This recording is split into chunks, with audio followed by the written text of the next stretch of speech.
Howdy, friends. This is the Magic City Motor Mouth, Fast Eddie Layne, with your invitation to join yours truly, along with Mark MaBo Bowman and the Oracle of Ominous, the Wicked Nemesis, every Sunday night, 6:30 p.m. Eastern, 3:30 p.m. Pacific, for Beyond Ringside Live. Wrestling, mixed martial arts, sports talk, and a whole lot more. Keep your eyes open on BeyondRingside.com for all of upcoming show information, and of course, catch us on social media as well. Until then, we'll see you this Sunday, 6:30 Eastern, for Beyond Ringside Live on the Beyond Ringside Radio Network. This is Kenny Kip Kennedy, master of Kenny's Kempo Karate. Hier spricht Tassilo Jung von Western Extreme Wrestling. This is the Dark Child, Chance Crawford, the NWA National Heavyweight Champion. This is the Temptation, Sean Tempers. This is Jacoby Boykins, a.k.a. the Alabama Ambassador, Mr. 256. This is the Bee's Knees, the Casper Pajamas, and the whole shebang. Johnny Gargano. This is Bill Behrens, and you're watching, you're listening, you're experiencing Beyond Ringside. And you are a better person for it. Trust me.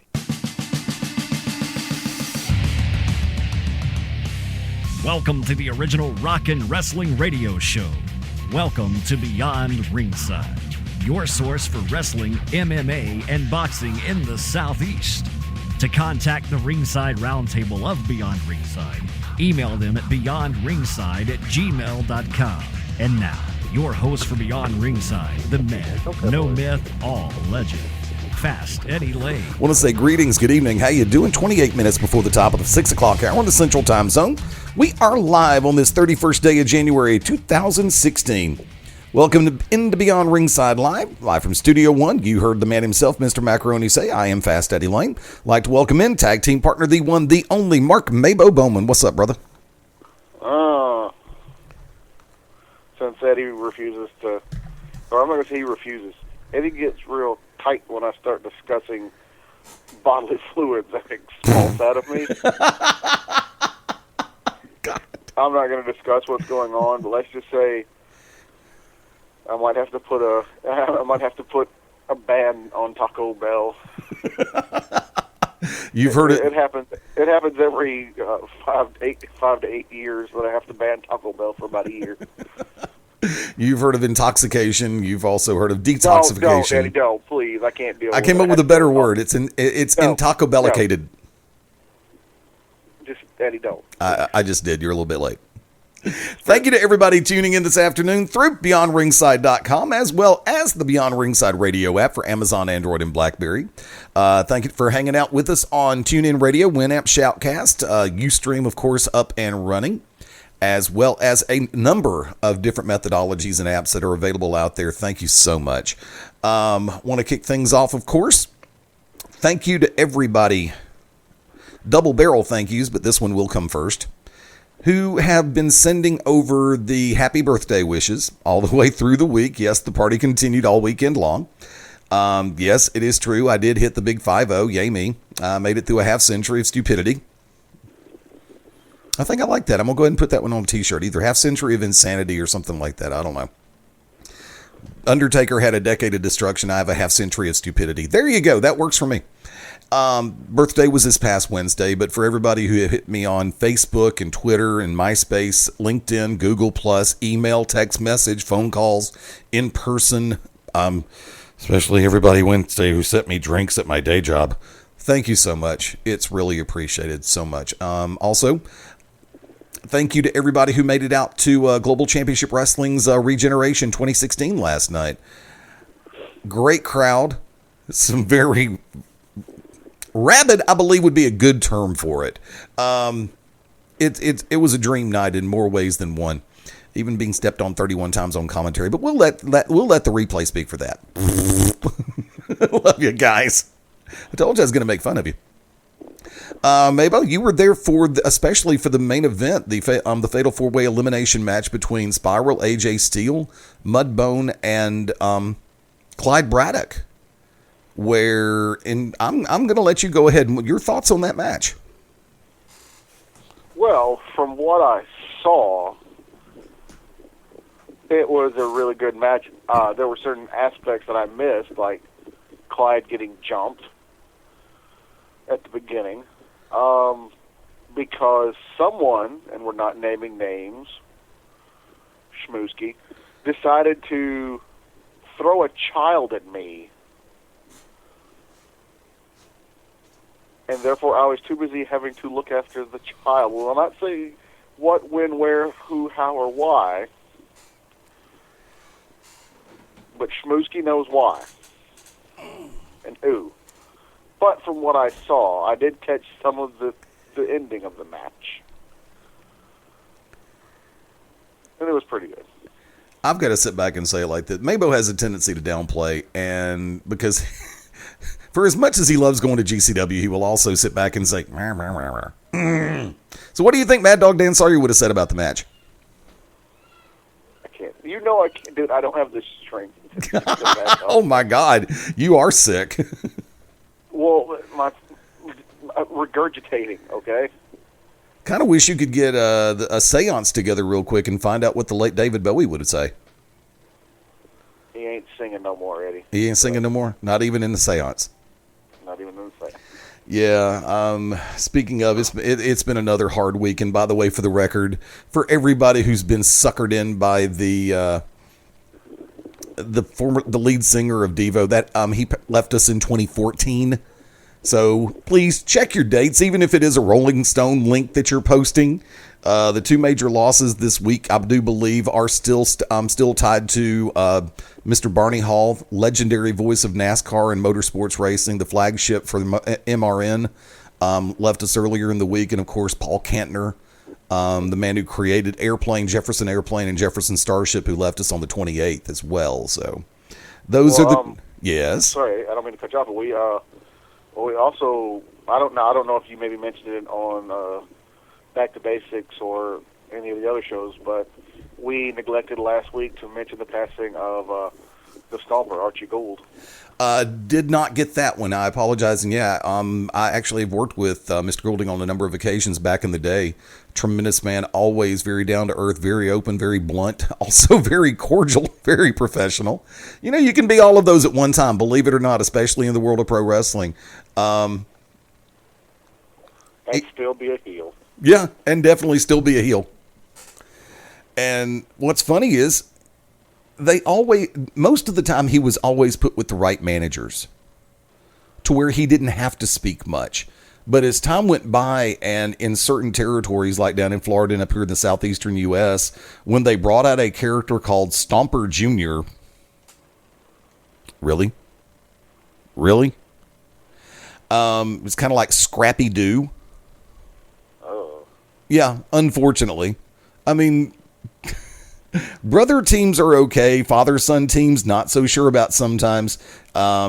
The only exception to that rule, of course, would have been Bullet Bob and Brad, or Bullet and any of his sons. Which, for those who are longtime fans, and I'm going back for this one, when Bob and Brad Armstrong were working together over in Georgia, and Bob was floating back and forth between Southeastern Continental and Georgia Championship Wrestling during a situation they had, a storyline they had with Roddy Piper. That was just one of those moments in time where everything clicked. But by the same token, when you have the right elements in place, yeah. But I remember a number of times that I saw Archie as the Stomper in many different territories. And it's kind of like Humongous, because in different areas, you had the Stomper, you had the Mongolian Stomper, and different characterizations. But Archie was one of the two main ones who were in that point of identification. So, any memories on your side of the board? That was a little before my time there, homie. There is such a thing as YouTube. Yeah, but I don't know. I feel weird, like, watching anything before 84, 85. Like, okay, not even going to say that much. Let's say before I was born. So anything before 76. I just feel weird watching it. It's kind of hard to find a lot of stuff before 76. I know, but the stuff you do find, it's like you feel like you don't, like even when they just put footage up on the network or whatever, I feel weird because it's like I'm not supposed to be there. I didn't exist before that, so why am I there? I mean, I can handle TV shows because that's fiction, but this was real. So, You know, there's times where I actually enjoy being able to watch the footage of events just as much, if not more, than the standard finalized version of the television show.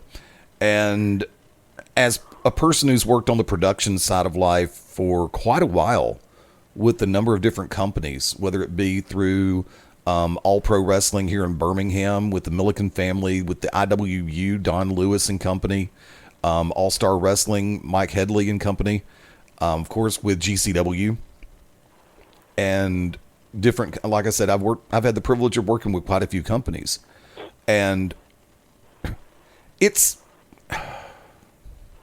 you get to a point where the older stuff has a tendency to be a little bit more attention keeping because the edits aren't quite as fast and as harsh. Whereas with the older stuff, the camera angle stayed the same for an extended period of time and you really got a chance to follow the flow. Unless, of course, the people in the ring didn't know how to work toward hard cam. There's a curtain for you there, kids. Consider that one. I figured for sure MaBo would have a cute comment to come back on that one. MaBo's trying not to puke up his guts. There you go. Right. Speaking of puking... Yeah, he's all right because, coming up in the 6 o'clock hour, we have a very special interview.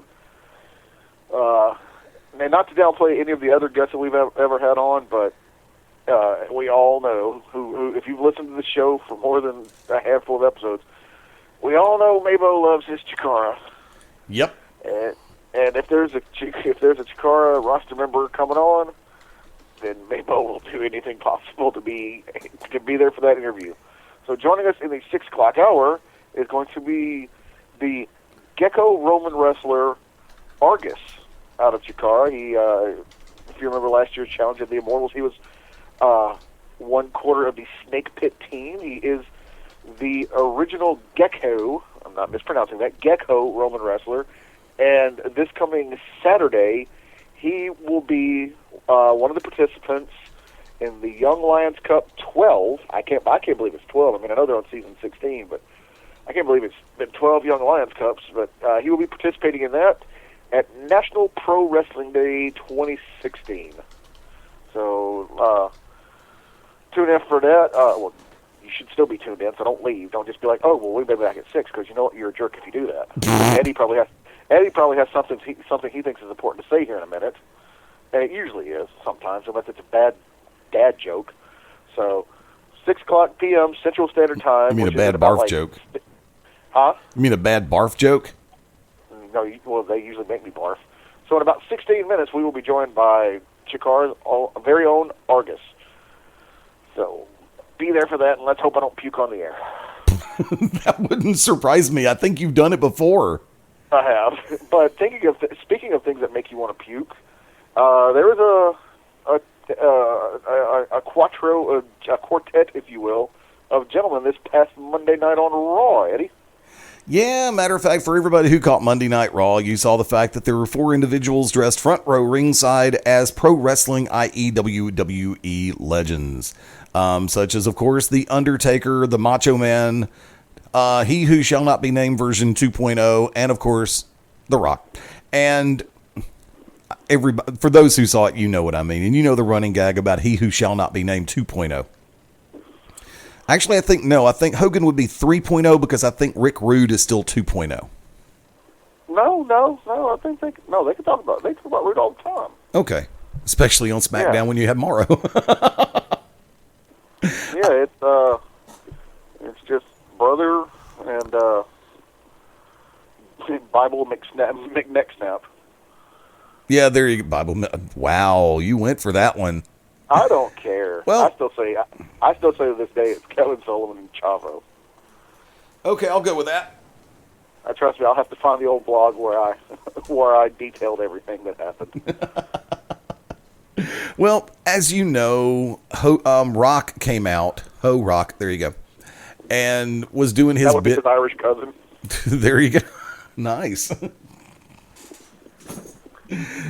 But yes, the People's Eyebrow himself came out, was doing his little bit in the ring, and everything was progressing nicely. Then all of a sudden, Dwayne goes, "Hold up, we're going to go off the script."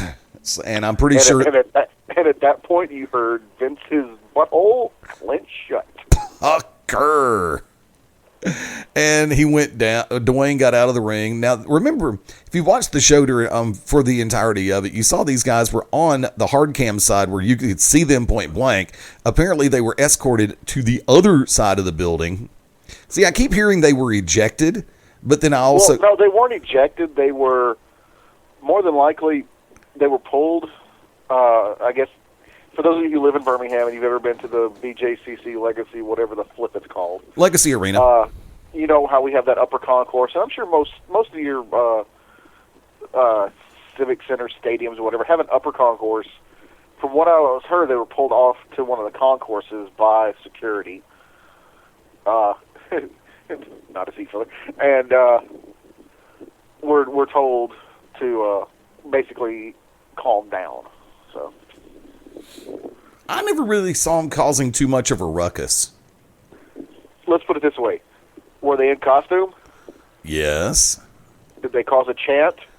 I don't know if they caused a chant, but I know the fans decided to start a chant. And to me, there's a difference there.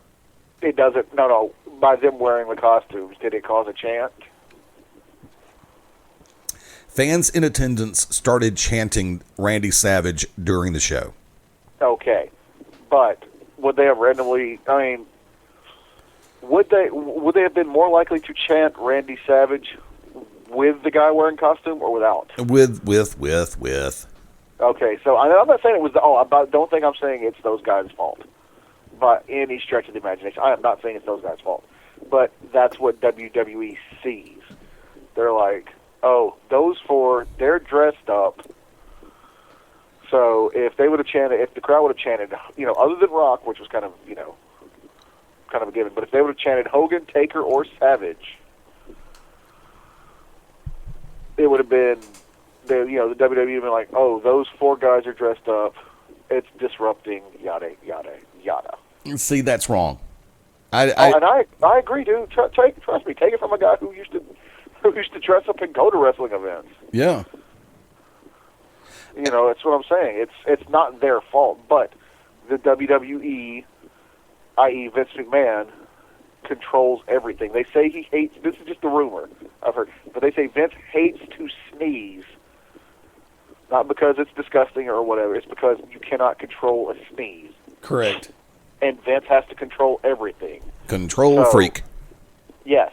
That's why he hates to sneeze. So if the crowd is being spontaneous and it's caused by something that somebody else is doing, he like gets dressing pissed. up, huh? He gets pissed. Yeah. Now, I think the only thing is this past few years he's let slide because it was the day after Mania. And that's become a tradition, is to act a complete fool the day after Mania. It's like, it's your last day. It's kind of like your last day as a senior in high school. So he kind of lets that slide. But any other time, if there's somebody that is not WWE, and not a WWE employee or a seat filler, and it causes the crowd to get a reaction that Vince cannot control, was not wanting, or does not approve of, then he goes bananas in the gorilla position. And then, that's why they had them pulled to the side and told them to calm down, even though they weren't doing anything. So I'm just saying, if Mad Dog Dan Sawyer is sitting front row at Raw tomorrow night, and they start chanting Kevin Owens, more than likely Mad Dog Dan Sawyer will be pulled off the floor. That makes sense, and he's going to be there. I know he is. I was reading the story on Lords of Pain, and I've got to go ahead and go with this, and I appreciate the factor, and I'm going to go ahead and give the name of the person who posted. They used the screen name Disco Monkey 81. But I agree. Did you say, hold on, I dropped the phone. Did you say Discount Monkey? No, Disco Monkey. Oh, I like Discount Monkey better. Of course. Well, the person goes on to say, and this may be an quote, this may be an unpopular opinion, but I side slightly with the WWE on this one. Going to their second paragraph, think of it this way. You're not going to see the Lion King on Broadway dress up like a baboon, then going around posing holding a stuffed Simba over your head during the live performance. You'd be kicked out and possibly arrested. I'm going to end the quote there. And I can see that perspective quite easily. And like I said, that person posted on Lords of Pain where where one of the places where I saw the story. But from that vantage point, it's pro wrestling. It's not Broadway.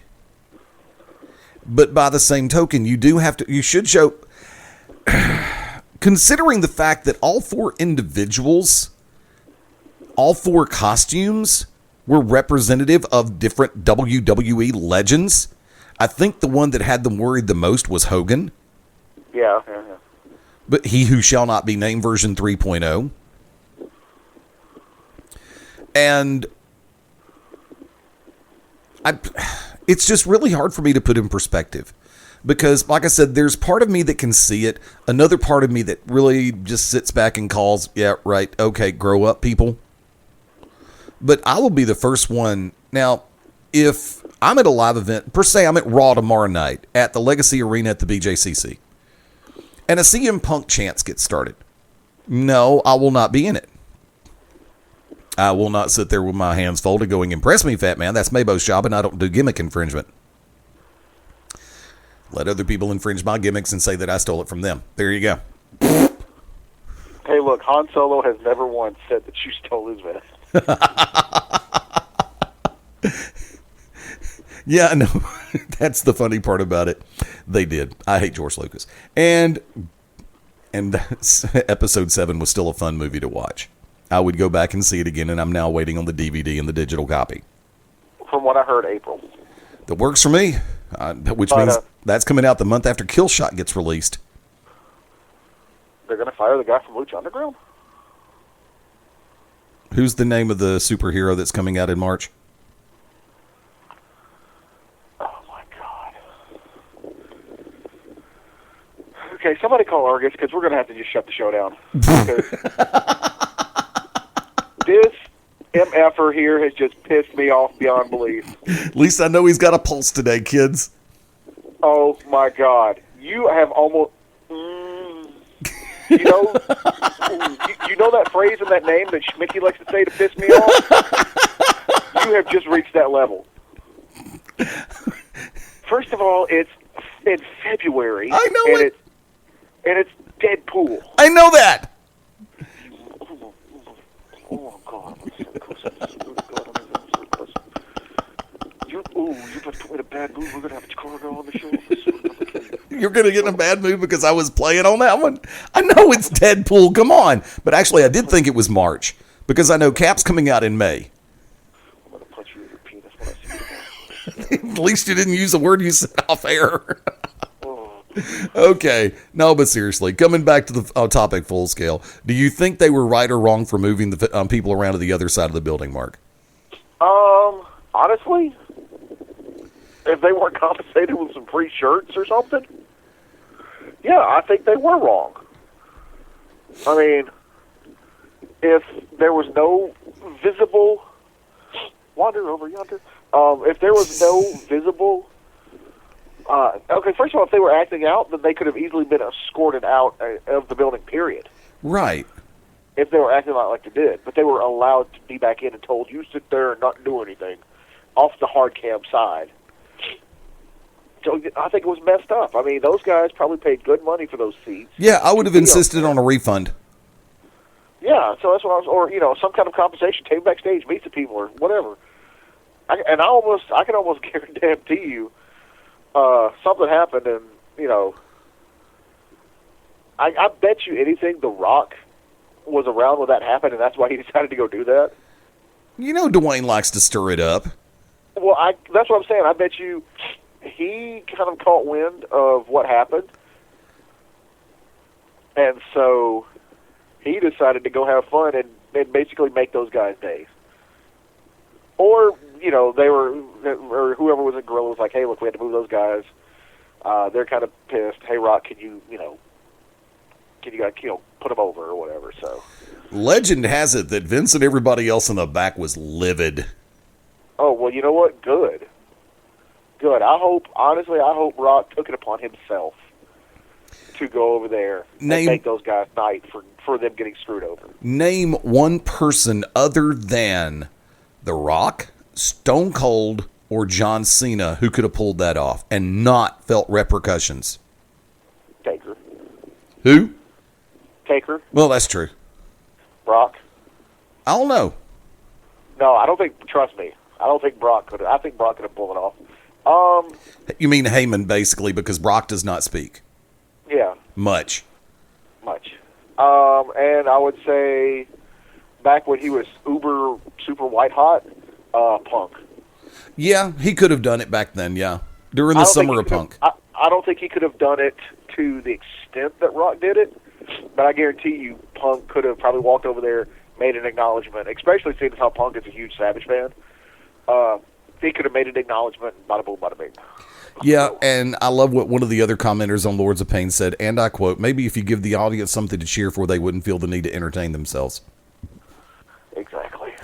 But see, here's the thing. I genuinely have to sit back and say, we've become extraordinarily hypercritical about certain things. And some of those things involve WWE. Remember, right now, we got 4 major injuries that they're dealing with on the top tier. And they're having to scramble. The Royal Rumble event on the WWE Network was actually, in my book, start to finish, an excellent show. I had no issue with that whatsoever. I mean, even with Tripp walking away with the WWE World Heavyweight Championship, I had no problem with that. I felt that it advanced every storyline that it was touching. Normally, MaBo would say, be careful about using the words Triple H and touching in the same sentence. But we have no videotape proof of that. It's all allegation. Katie Vick. But have you seen what's come out now? Remember how I kept telling you, and I think we even said it on the air, that Triple H would win, but it would be him and Roman would be the last two? Well, there's word that was going around was, since Reigns got booed, when he was, taken to the back, they scrambled and had to rework the finish because they didn't want Triple H getting... Triple H was going to win regardless. Right. But they didn't want Triple H getting cheered, so that's why they had Roman go out third, and then they knew the crowd wouldn't boo Ambrose. That's why Ambrose was second out, and then Triple H. Unfortunately, so originally it was supposed to be, like I said, it was supposed to be Triple H and Roman Reigns. Right. So the WWE had to flip script and call it on the fly. And I think they did a good job of that. Yeah. I think, in my book, they did a good job. By the same token, I sit back and say, I think it only halfway worked because you still had a very sizable chunk of that crowd cheering Hunter as he's standing there with the WWE Championship. So him getting the belt was not totally successful on a heel move. Even the following night on Raw, it still didn't carry over all the way through because you're going to have those that respect and like Triple H no matter what. It's kind of like he has entered that rarefied air to where if you have been a fixture for such an extended period of time, even when Taker low-shotted Brock, you still had people that cheered that shot. You could have, Austin could come back tomorrow and completely and totally crap on Roman Reigns, Dean Ambrose, the New Day, and everything else. And guess what? He's still going to get cheered because he's Stone Cold Steve Austin. So therefore, go ahead. Sorry, what I was going to say, what I do find funny though is they didn't go ballistic over Rock saying llama penises and chocolate cornholes. Yeah, all that stuff that he said to Lana, they were okay with. Yeah. But Rock, Rock gives a little shine to some kids on the front row. I say kids, obviously they were grown adults. Right, kind of, sort of. Well, we assume they are, allegedly. Yeah. But then but they go ballistic over that. Come on, man. Yeah. So. Tell you what we're going to do. Folks, going to head for the top of the hour break when we... I was just about to do that. You got quiet and I was going to go, well, kids, we're going to head to the top of the hour break. Well, go ahead and take us out, MaBo. What's on you? No, you got it there, Bubba. Folks, we'll be back in just a couple of minutes. This is Beyond Ringside Live on the Beyond Ringside Radio Network. This is Jim Cornette. You are locked into the show of all time, Beyond Ringside. When planning your next party or special event, insist on the best Full Range Entertainment is a professional entertainment company providing a full range of services. From professional disc jockeys and MCs to catering and photography, when the details of your special day must be perfect, call us first. Wedding receptions, corporate parties, school functions, birthday celebrations, and more. We also have Birmingham's largest selection of karaoke tracks available. With over 40 years combined experience, Full Range Entertainment can provide you with the talent and professionalism you need and deserve to make your next event one you'll never forget. For more information on the full range of services we offer, call 533-HITS. That's 533-HITS. Or check us out on our website at fullrangeentertainment.com. This is Dr. Tom Pritchard, and if you want to listen to the best in professional wrestling, get locked in to Beyond Ringside. 2010, after 2 years of constant bullying, 11-year-old Ty Smalley took his own life. In the past 7 years, more than 55,000 children have taken their own lives due to bullying. That's 22 youth suicides every day. Stand for the Silent is a grassroots organization that educates people about the harsh reality of bullying and the devastation it causes, and they need your help. Visit standforthesilent.org to learn how you can get involved and help us to save lives. I stand for the silent. I stand for the silent. I stand for the silent. I stand for the silent. I stand for the silent. I stand for the silent. I stand for the silent. I stand for the silent. I stand for the silent. I stand for the silent. I'm Roddy Piper, and we stand for the silent. Hello, everybody out there. This is Universal Soldier Phil Shatter, also TNA Gunner. 2 years in the making as NWA National Heavyweight Champion, making my way to the top as #1 in the world. And you are locked in to Beyond Ringside. Do you like beer? Do you like business? Do you like businesses that make beer? Then you'll love this new show. It's the Beer Trail Podcast. I'm your host, Chris Price, and we're going to travel through the world of craft beer and talk to the breweries and see how they got started and what inspired them to make their beer. So check it out at thebeertrailpodcast.com and tell your friends, and hope to see you on the trail. This is Bambi Weeble with Masters of Ring Entertainment, and you are locked in to Beyond Ringside. Man, do I love card night. You ready, boys? You got a king? Go, fish dad! Oh, come on! This is WWE superstar Titus O'Neil. The smallest moments can have the biggest impact on a child's life. Take time to be a dad today.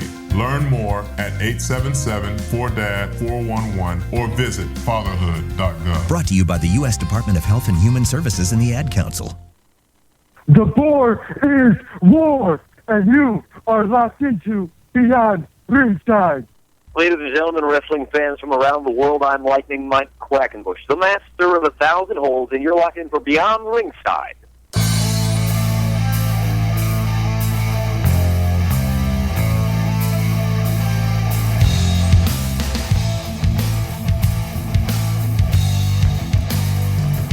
The music plays, the microphones go hot, and we are live on a beautiful Sunday night. Some of us still digging out. Some of us still feeling like we're been cheated by Mother Nature last weekend. Of course, I'm sure the fine folks up in the northeastern U.S. are sitting back going, look, y'all shut down the South every time we have an inch of snow, so what are you needing more from us for? And that was the weirdest accent I've ever done in my life. I attribute to the fact that... I wasn't sure where you said the Northeast, but then you start doing... So I don't know what's going on. It could have been Northeast Mississippi. Leave me alone.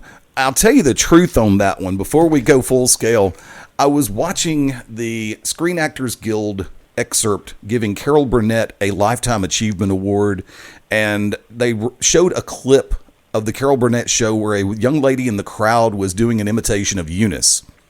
And I'd still pop for that all the way through now. I remember the Carol Burnett show, and to know the fact that she was given a Lifetime Achievement Award makes me realize they needed to do that 10 years ago. Plain and simple. But I'm glad she finally got it. Fast Eddie Layne on this side of the control panel. Welcome back into Beyond Ringside Live. Welcoming back in tag team partner Mark MaBo Bowman. Oh, hey. Yeah. Sorry. Crackhead.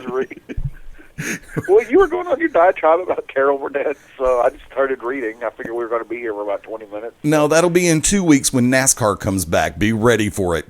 Ladies and gentlemen, like to welcome in very special guest at this time. He is known as damn it, I knew I'd screw it up. I apologize. The Gecko Roman Wrestler. He is Argus. Argus, how you doing tonight? Doing very well. Just chilling out, maxing, relaxing, all cool, recovering from a war with the colony last night at Chikara 5 Senses. I implore everybody to go pre-order the event at chikarapro.com if you want to see me get chopped to bits and come out swinging. Now, I've got what I like to call the signature question for everybody who comes on board, because everybody's got a unique answer. 2 phases in our life. Number 1, when you first become a fan, that moment. Number 2, when the bug really bites and it becomes an obsession. For Argus, what are those 2 moments? I've got to say, professional wrestling is an integral part of my growing up and who I am as a person. Some of my first memories, in fact, as far back as I can remember, the first thing I remember being sat down in front of a television and watching was Bret Hart versus Atom Bomb. So it's been a lifelong relationship with professional wrestling. I feel very close to it. Anytime I see it, I'm immediately magnetically drawn to it in all of its facets. I think the type of things that hooked me might have been the SmackDown 5, those very talented athletes. And then as I got to delve deeper into DVDs and tapes, I was buying things from High Spots, like their Greatest Match compilations, the Tiger Mask and Dynamite Kid collections, and seeing the first Ring of Honor events when they were distributed in FYEs across the country. That really bit me, because it was something I could view as tangible. That athletic conquest, the true art of professional wrestling, is what stuck with me the most. Secondary style of question I'd like to throw at you, considering the fact that you've got some companies like New Japan that have television and pay-per-view, Chikaratopia's out there. You've got 4 major shows right now, technically, that are run on national television, theoretically 5. Have we entered into a new golden age in pro wrestling, in your opinion? Not only do I think it's a golden age, but I think the high quality that's coming out on all levels, or from every direction, it seems. I think that professional wrestling is going through a renaissance. Everyone is performing at their peak and are trying to outdo themselves every night. I think if you go and watch 5 Senses, you're going to see me performing the best I ever have, and that's with reason. Everyone's working harder, and professional wrestling is striving to deliver to the fans. There's an old mentality that less used to be more in pro wrestling, but that is an old mentality for a dying generation. If the dinosaurs thought that less is more, well, look, they aren't around anymore. Mark Bowman, come on board. Now, Argus, there are... Hey, Mark. Oh, hey, how's it going? Argus? Quite well. You were saying? Oh, sorry, just kind of threw me off there. Thank you. I like that. There were many schools that you could have went to for training, but you chose Chikara's Wrestle Factory. What drew you to not only the Wrestle Factory but to Chikara itself? Well, Chikara produces professional wrestling in a way that is viable to everyone, and you could look at it from far away and see a very cartoon presentation and think it's just kids stuff. But you look at the in-ring action, the performers are far and away some of the best in the world. That fact being proven by the fact that names from Chikara's past are picked up by companies with a larger scale because that talent is necessary. And when you look at the curriculum and the training provided, that's coming directly from the type of athletes who ascend to the next level, who travel worldwide, who perform in some of the most spectacular matches that you see in a year. So what drew me to Chikara was the open-ended understanding of the creative ability of professional wrestling, and that real knack for athleticism and a broad depth of what internationally wrestling has to offer in all of its styles. I think you really, sometimes it's hard to take on all of the knowledge that's being thrown at you, but somewhere between the curriculum, between the trainers, and their, simply their rapport in the business, that's why the Wrestle Factory was a very easy choice for me. I mean, I want to learn from people who I view as the best all around. They're there teaching me every week. First day, go ahead, Mark. I was going to say, now there's the trainers that have come through the Wrestle Factory, both, that were permanent fixtures at that time, or even guest trainers. Who are some of the ones that you trained under? I have trained in the past directly under Hollow Wicked and members of the Colony, but currently I train most frequently under the Master of Snake style, the vicious and vile serpent from the Nile, Ophidian. But also Mike Quackenbush will still come in and teach classes, and it's like sitting under the learning tree when you're learning with Mike Quackenbush. And he's not prone to get in the ring very often anymore. He can't compete at the level that he would, that high quality level, but he's still such a wealth of knowledge that I walk away from every session better. That's why month after month you see a better Argus. That's one thing I've got to slide in on that one. As someone who's worked with Mike on more than one occasion, Quackenbush, I watched a series between him and Reckless Youth, which still sticks with me to this day, and that's been a while back. Also, Mike, having been a former National Wrestling Alliance World Junior Heavyweight Champion, keeps him in that rarefied company and to a great degree. Always a great mind for the business, always a great mind for the sport of professional wrestling and Quack. Do have to ask, first day inside the ring for training, butterflies, hummingbirds, pterodactyls, what was flying around? On occasion, I can still get anywhere from butterflies to pterodactyls. My nerves have calmed since the first day, but of course, you got to walk in with some degree of confidence, but when you've been watching wrestling your whole life, you still hold it with some degree of reverence. And every day I do still hold, I guess it's not so much reverence in the sense of fear, but in a sense of respect. I hold it in the highest regard, and I always have. So, of course, I was nervous when I first stepped into the ring at the Wrestle Factory. We always look at the battle between good and evil when it comes to the world of pro wrestling, and the gray area that's always been there, because you have those that are decidedly the antagonist, you have those who are decidedly the protagonist, and you have those where everybody just sits back and goes, they could go either direction at any moment. And we always translate this over, a lot of us always seem to want to translate this over to the world of cartoons and comic book heroes. Mm-hmm. Take yourself. Absolutely. Those strokes are so broad in either of those, between wrestling and the world of comic book, yes. Take yourself into either, you can say DC, you can say Marvel, you can say any of the major, or even some of the, a lot of the indie publications or production companies that are out there as far as comics go. How would you be portrayed, and what would be your favorite superpower to have if you were in that realm? If I were in any realm, what would my superpower be? Gosh. Well, a wide variety of things to choose from. Have you gentlemen read a comic book called Chew? MaBo? I have heard of Chew. I have my roommate actually. He has. I think he has a trade, maybe a graphic novel. Mm-hmm. But yeah, no, I've definitely heard of it. The premise is a detective who actually eats the brains of murder victims or victims of crime to learn trace clues and kind of read into their memories.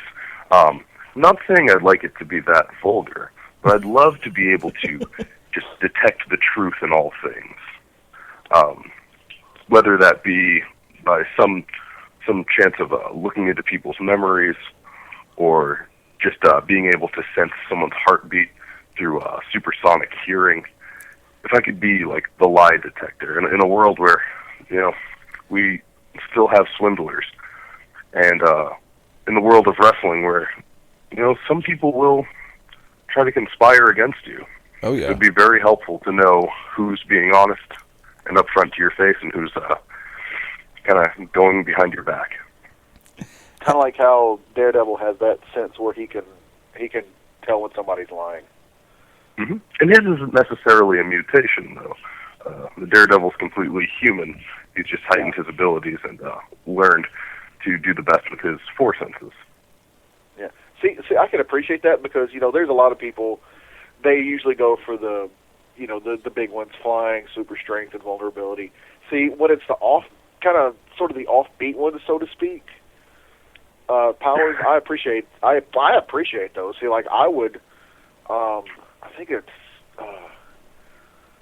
either be a technopath, where you could understand and be able to control and understand like electronics and all that stuff, or I think it's a polyglot. I'm certainly that in real life, a technopath. I think it's called a polyglot. I can't remember. If you're familiar with the character Cypher from the old New Mutants cartoon or comic book, he can understand any language, written or spoken, whether it be Earth, terrestrial or up in outer space or whatever. No matter the year it came from. That's what I would like to be able to do, just to be able to understand any and all communications. So that way, there wouldn't be so many miscommunications, and you could sit there and be like, hey, he doesn't mean this, so you don't have to blow his face off. Imagine the power to be able to understand everyone's exact meaning when they text message you. Oh, now Those see, things are often to be misunderstood. If you could ever develop an app that would be able to translate stuff like that, you could retire within months. easily a six-figure living after that. Oh, yeah. But no, speaking on offbeat powers, I'm nothing if not offbeat. Just quite a strange individual that just loves wrestling. I have to ask, so far in your journey in pro wrestling, favorite match, favorite opponent? My favorite match happened last night. I can't overemphasize this enough. The Snake Pit, my brethren Ophidian and the Spirit Dragon Shinron took on Worker Ant, the Hot Property Fire Ant, and Silver Ant in a trios match. And honestly, it's my best fight to date. And I had a blast. I love fighting, and no one's going to bring you a trios fight like the Colony will, and especially Silver Ant.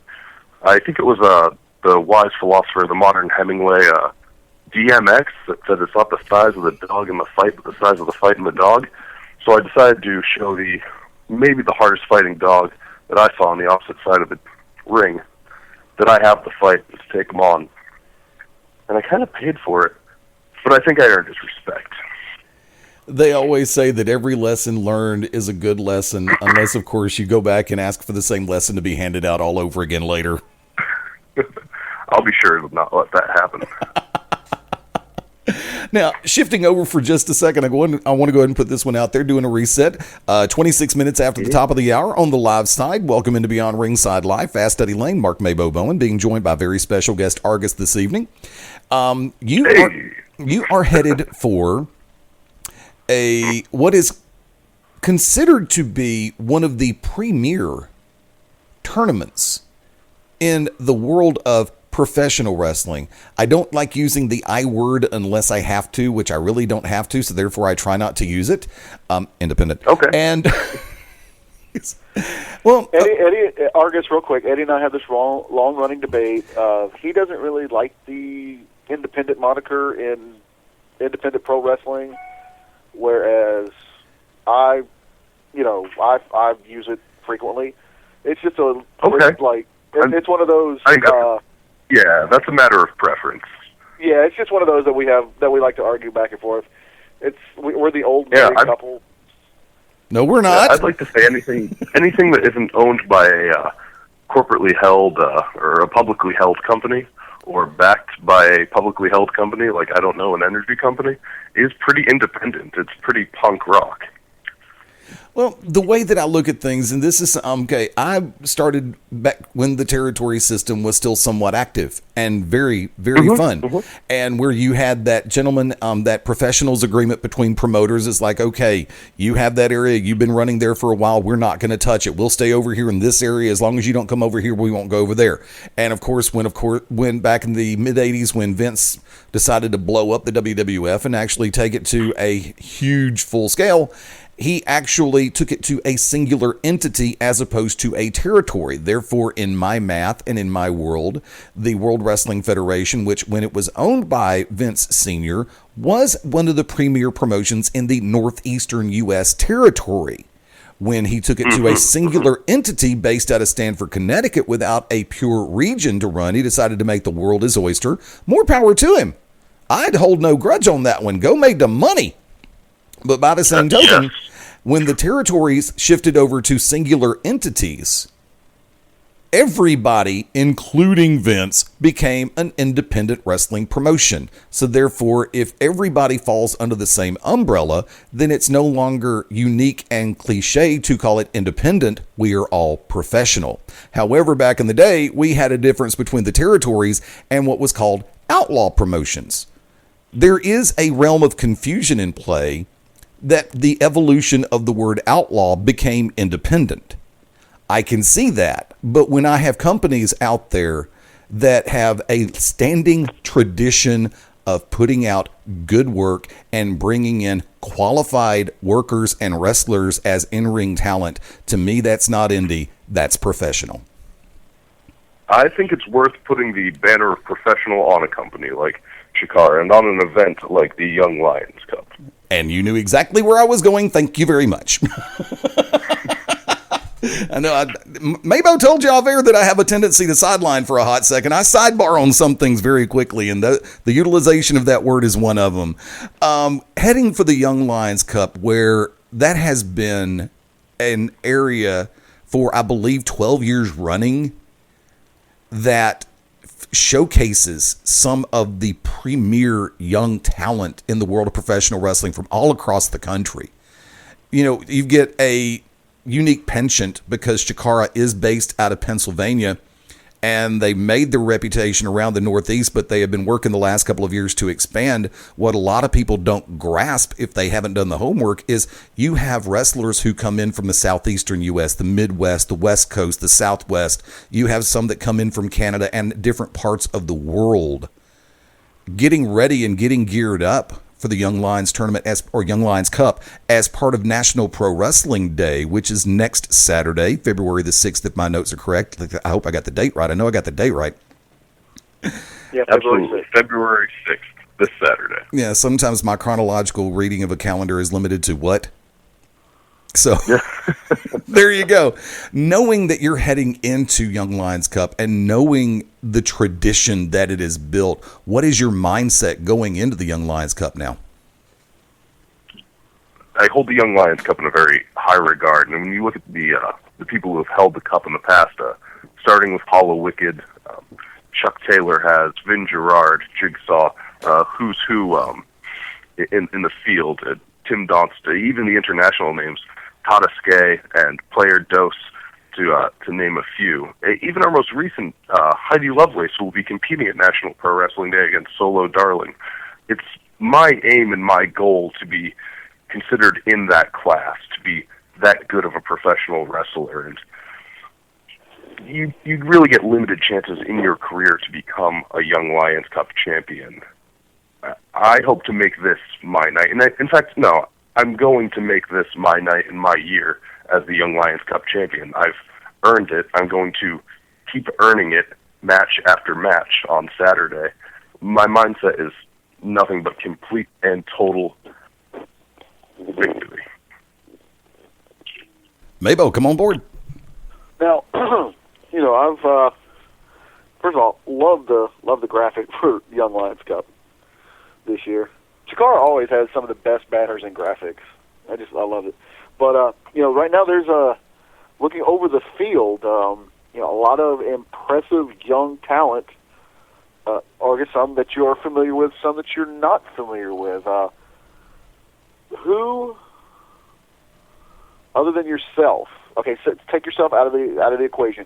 Who do you see as a threat to winning that Young Lions Cup? Just because I've seen him up close, and I have trained with him on occasion, you can't count out the Hermit Crab. He's a very strong individual.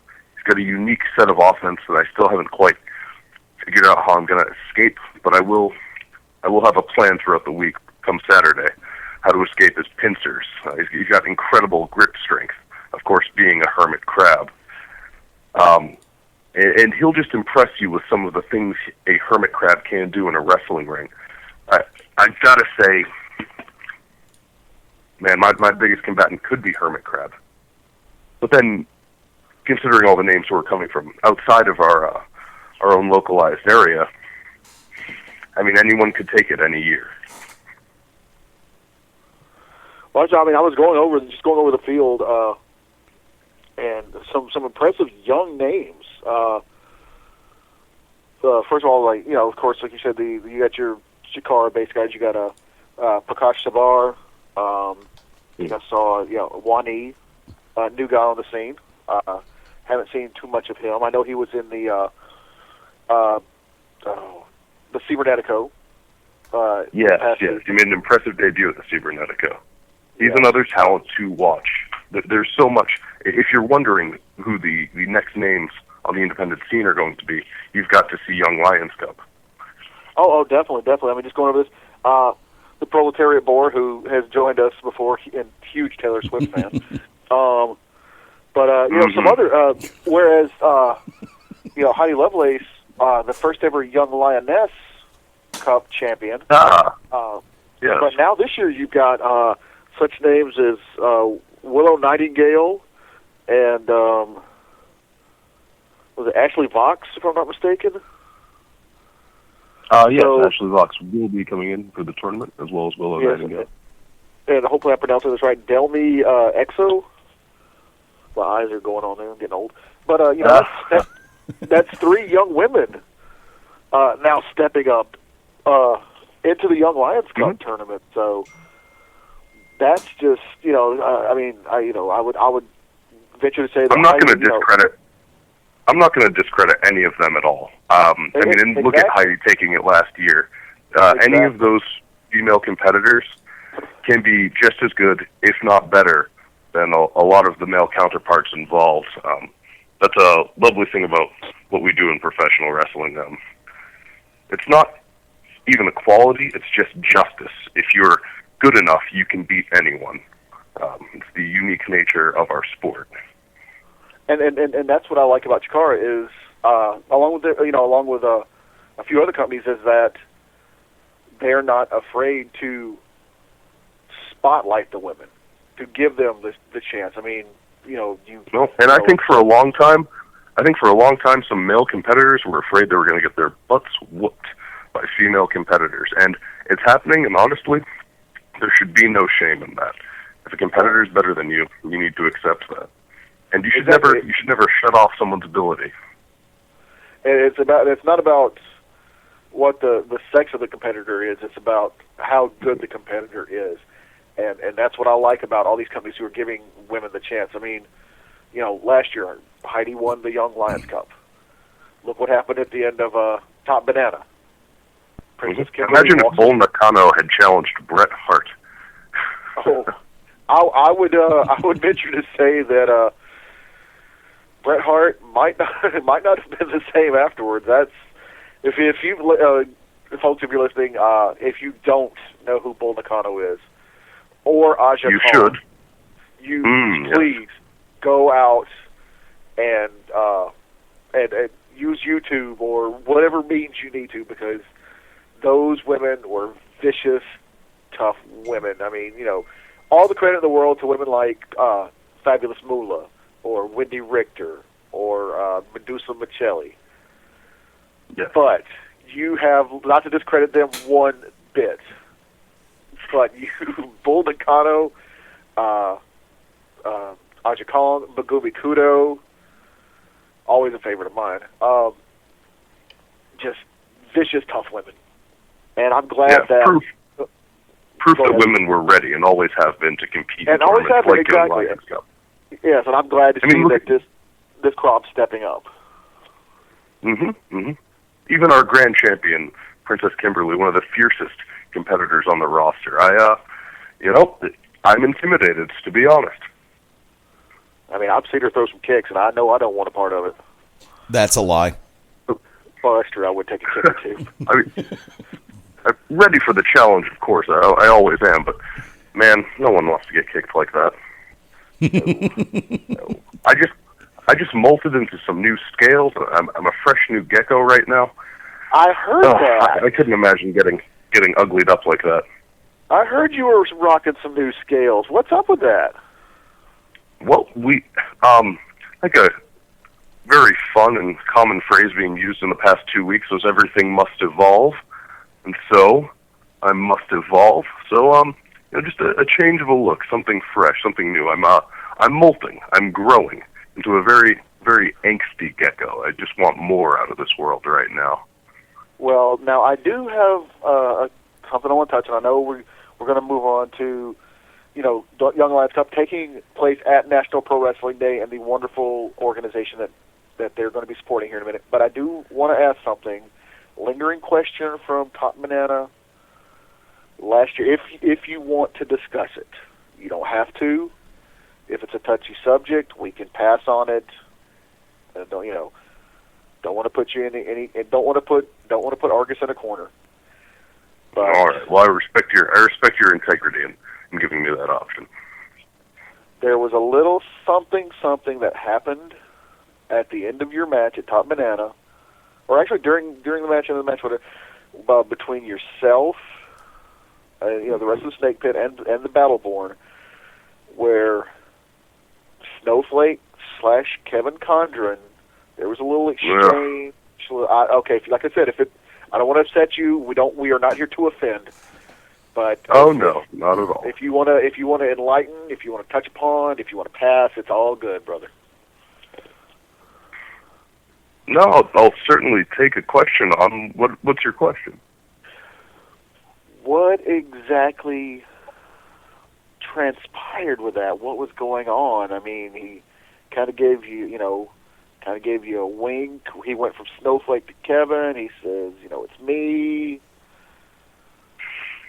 I believe there is a man who is supremely lacking in confidence, and he needs to hide that in some sort of vague multiple personality disorder. It's almost as though he thinks he can protect any loss that he might endure by jumping in and out of a character, almost using wrestling's creative license that it's given to protect himself. It seemed as though he couldn't accept defeat, and as he always does, saw a prime example right in front of the camera to try to shelter that shame. But I think we can all see what's going on there. It's just a man ashamed of a loss who couldn't handle it. And I don't believe we've even heard from him since. I mean, all the social media shut down. Maybe he just couldn't handle any shame and embarrassment. And that is disappointing above all else. The man has no humility. Yeah, I did notice that he had, he was not at either show yesterday for Chikara. I know Missile Assault Man and Lucas Calhoun were kind of on their own, so I wasn't sure, how to approach that. I know, things were kind of weird at the end of that. It's always weird with that one. Yes, that's why I was, he's definitely devious, that's for sure. A shame that two talents such as Juke Joint Lucas Calhoun, one of the most surprisingly agile and vicious strikers on our roster, and the burgeoning missile assault man get caught up in the rhetoric of I don't know, a sad little boy. But I'd expect more out of a missile assault man in the future once he finds himself, and definitely more out of Juke Joint Lucas Calhoun. I mean, he's certainly an opponent and an enemy, but you can't help but watch him walk out in an Elvis type suit with some sunglasses and be entertained. Oh, he's definitely And he can kick a face, man. Oh, he's. I'm sorry, what was that? I was just, he's definitely entertaining, and I enjoy watching him. I enjoy watching what he does in the ring. Oh yeah, one of our most vibrant new characters, I think.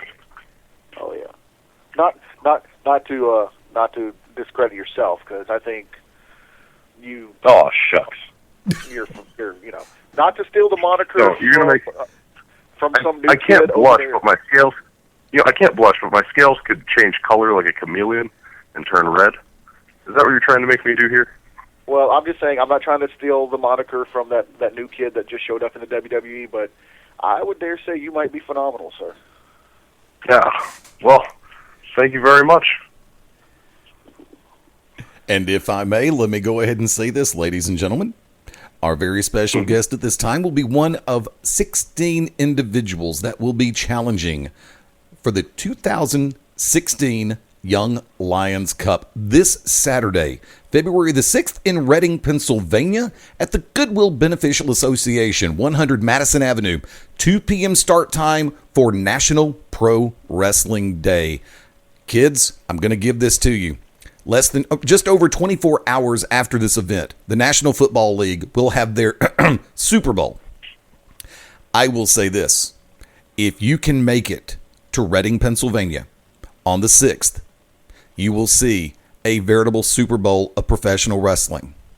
Some great competitors all coming together for an event that I understand is, once again, free admission. You can't argue with free. Trust me on this one. And the celebration of National Pro Wrestling Day is one that's been growing exponentially since its original inception. You have some great promotions that are going to be coming together for this show. Fighting Spirit Wrestling will be represented. Excellence Professional Wrestling will be represented. Chikara Professional Wrestling will be represented. They're going to have a very special seminar, I'll use the word seminar, from the Wrestle Factory, where you get a chance to see a little bit more in depth. And once again, case point scenario, you can't argue with free, and it's always a great time. I've spoken to people who've made it to NPWD on previous occasions. Everybody always uses, I had a blast, I had a great time, wouldn't miss it for the world next year, and hopefully everybody gets a chance to catch this event. Because it's a great celebration of what we call professional wrestling. By people who love it, for people who love it. And once again, that Saturday, February the 6th, kickoff time is going to be 2 o'clock p.m., and it's going to be benefiting the Polaris Foundation. The Polaris Project is the way I should have said it first. And we have a very special message / promo that I'm going to be playing right now. Hang with us. Got a message coming in from Princess Kimberly. Hi there. I'm Princess Kimberly, and on February 6th, I want to show the world the positive power of professional wrestling. But in order to do that, I need your help. On National Pro Wrestling Day, we're going to raise money to support the efforts of the Polaris Project in combating human trafficking. This problem isn't just something that's happening in a far-off country somewhere. It's happening right here at home. Human trafficking is a form of modern-day slavery that impacts more than 20 million victims every single day. And over 85% of these people are female. On February 6th, we are going to raise money to provide shelter and food for survivors of human trafficking. Help me. Help the Polaris Project. On National Pro Wrestling Day, together we can combat this modern-day slavery. As I said, people who love pro wrestling, for people who love pro wrestling, and it is going to be for a great cause. Do me a favor, if you would, Argus, would you run down the list of talent that you know of that is going to be involved in the Young Lions Cup this year? I was hoping to pull that up, but a lot of that is actually available on Twitter. at the National Pro Wrestling Day account. Okay. As I say, But I do know. As I say, I could pull up the. I just actually had the list of the competitors for. Argus is going to be in there. That's a good thing. Absolutely. And the returning And Thunder taking Frog. it home. Oh, yes. It's quite Yeah, okay. so- Tell you what, while we are looking for that, let me go ahead and do this real quick. Because already signed to appear at National Pro Wrestling Day, Princess Kimberly, the Chikara Grand Champion, will be taking on professional wrestling star Mickie James, America's favorite stalker. Just kidding. I know her husband. I don't want him hunting me down again. Dasher Hatfield slated to take on Missile Assault Man. Heidi Lovelace taking on Solo Darling. And Mr. Touchdown, Mark Angelicetti, taking on Pinky Sanchez. Have not seen Pinky in a couple of years. Great to be able to see him back on the forefront all over again. These matches, of course, courtesy of Chikara Pro Wrestling. Another match courtesy of Chikara, Hallowicked, taking on Ophidian. Fighting Spirit Wrestling presents the House of Pain versus Magma, Superstar Whiplash, and the Suntan Superman. Excellence Professional Wrestling presents One Night Only versus Danger Jameson and Havoc. Chuck Taylor's going to have a very special feature, Dinner for You. And once again, the Wrestle Factory workshop will take place at National Pro Wrestling Day featuring an intro to pro wrestling. Mark, your way. Did you say I'm white? No, I said your way. Oh, I thought you said Your I'm way. white. Come on now. You guys, I got to say, I'm looking at the field right now. And as I'm going through this rebellious stage of my life, I got to worry about this officer Warren Barksdale. That always has me concerned. My image of cops in pro wrestling has been so nice since Dick Justice came around, but Warren Barksdale looks like he's just here to lay down the law. See, I'm, of course, obviously, Proletariat Boar, Thunder Frog. See, I'm going to be very interested in seeing, because you've got Thunder Frog, but then yet Farmer Frog is still around. It'll be interesting to see where that progression goes. Yes, because got to throw out there coming from the House of Glory. Ken Broadway will be appearing in the Young Lions Cup. He's definitely a talent to watch who I've seen at Excellence Pro Wrestling. I actually competed against him. He's got a mean big boot. And Excellence Pro is somebody I've started following over the past year and a half, and not trying to brag, but Ed Your Excellence and I, we are Facebook friends. So, just saying. Would you send him a meow for me for continued consideration? Oh, you've got it, sir. You've got it. But I'm also coming out of School of Rock. Luke Lawson. I know Billy Rock. Turns out some fine competitors. Heidi Lovelace, for example. So I'd be interested to see Luke Lawson, see how he fares, and of course, another someone that's popped up on my radar that been doing my homework on is Willow Nightingale. So now definitely there are some fine competitors, and of course Nutritious X. That just the name alone. Nutritious X. Well, Nutritious X, I've competed against a very talented flyer. Just a great cruiserweight style wrestler. It'll be interesting to see how he mixes up with all this talent. Oh, it'll be definitely, like I said, this year. I mean, not to discredit the past tournaments. I think this might be the year that this crop is. I'm going to say is going to be one that is going to carry professional wrestling into the future. That's what we aim to do, absolutely, and that's what the Young Lions Cup proves and showcases: the future of our great sport. Oh, definitely, and not to if you don't mind, little advice. If you don't mind a little advice, Please. If you Please find yourself across the ring from the Hermit Crab, find yourself an empty soda can and just kind of place it near him. He will immediately leave the show he's in and move on to that one. and he will be just interesting. out I of can the just way. roll him onto his shoulders as such. Yes, there you see. That's what I'm saying. Because I've studied hermit crabs. I know how they think. I used to be one, but we don't discuss that part of my life. As a recycler, as I go green, I realized I'd run myself out of any potential foreign objects if I'd cut up all of the soda can rings in my house this past week. I realized I kind of worked myself into a pickle there. Oh, but you're doing it to better the planet. So what can we say? Absolutely. I'm sorry, I was double checking something because actually some people I'm very familiar with going to be a part of it, and I'm referring to Nick Payne and the House of Pain.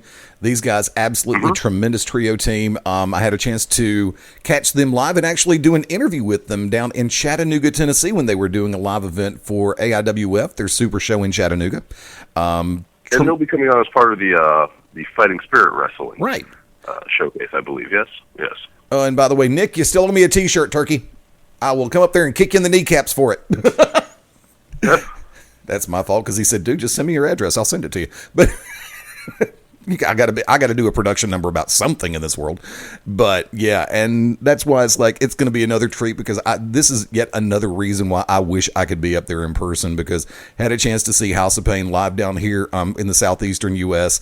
and for them to be a part of National Pro Wrestling Day for Fighting Spirit, I'm sure it's going to be rocking. These guys are tremendous. Go ahead. Everyone's got to be excited about the opportunity to be performing on National Pro Wrestling Day. It's not only a huge opportunity for the talent, but just for the business as a whole to show all the good we can do. Again, a completely charitable event. These performers, and myself included, we're all fighting for an opportunity and fighting to raise awareness for the Polaris Project. Which definitely a tremendous cause, and this is one where, having worked around the nightclub industry for as long as I have, you've seen different sides of life and you see different things happen. And when you get wind that something has happened in, whether it be a kidnapping or whether it be somebody getting pulled into something they don't want to be a part of, but they feel like they have no way out, the Polaris Project definitely working to show them that there is a light that they can aim towards to where they can get their life straightened out and get everything back on track to where they can move forward in their life. And that is a beautiful thing in my book. It really is. So happy, just on a personal note, so happy to be able to help an organization like that, to help a cause such as fighting terrible, just the idea of human trafficking. It should be, human trafficking should be eradicated on just across the world, and we're going to do our part to make sure domestically, locally, nationally, globally, we can put a dent in it and keep it off, just keep it away from us. I would like to ask on a totally unrelated issue. I know we're coming up against the top of the hour, and I want to thank you for being so generous with your time. I've got to ask, are you up for a special part of the show where there is no such thing as the wrong answer, and it's always the first thing that pops in your head? Oh, like a method of word association? We like to call MaBo. We like to call it the. Oh God, I can't do it. Okay, give me the intro one more time. Give me the intro one more time. Okay, I'll do the toss one more time. MaBo. We like to call it the. Jushin Thunder Liger, White Lightning, Tim Horner, Lightning Mike, Quackenbush, Lightning Round. Guys, with that name, I can't say no. I can't, I'd be a real jerk. I'd be a real jerk if I said no after that. That was beautiful. Tell you what. Thank you. Let's take it in. There are no rules. It's all first answer that pops into your head. Where would you be more afraid of showing up? The National Enquirer or TMZ? Ooh. I would fear neither, but since I would prefer the National Enquirer due to its goofiness, I'll say I just wouldn't want to be on TMZ. I have no desire for Perez Hilton to be covering me. Which would be more fun to work, a computer or an Etch-a-Sketch? Oh, a computer. A computer. I do enjoy them. What type of vocal impressions do you do? If I'm in the right mood, sometimes I can get a really mean Macho Man going. I think everyone's got a little Macho Man to do. MaBo. All right, mashed potatoes or chocolate pudding? Which would you rather Oh. have in your boots while you wrestled a 60-minute Iron Man match with Hallowicked? Oh, I mean, chocolate pudding. It's probably going to cool down, at least, and, keep my feet and ankles and calves from swelling. So tactfully, I'm going to say chocolate pudding. Backstreet Boys, NSYNC, or One Direction? Who would be the better tag team partners in a War Game match? For you. Ooh. Well, since I've actually seen Liam Payne wrestle, and you can YouTube Liam Payne versus Kurt Angle, I'm going to say One Direction. Favorite reality show, non-wrestling? Non-wrestling reality show. New York Gets a Job. Or, no, Bad Girls Club. Bad Girls Club. MaBo, double shot. Okay, worst foot odor, Oberian, Kodama, or Cobalt? Oh, man, it's Cobalt. Cobalt. Everything on Cobalt stinks except his wrestling.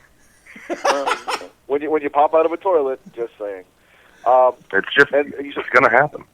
Oh, it's going to happen. And Eddie, you said double shot? Yep. All right. How devious would you say Ultramantis Black is in 3 words?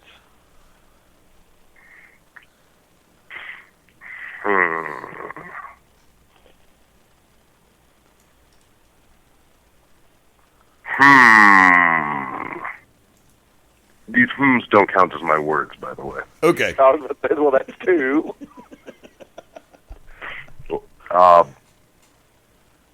Black Velvet Void.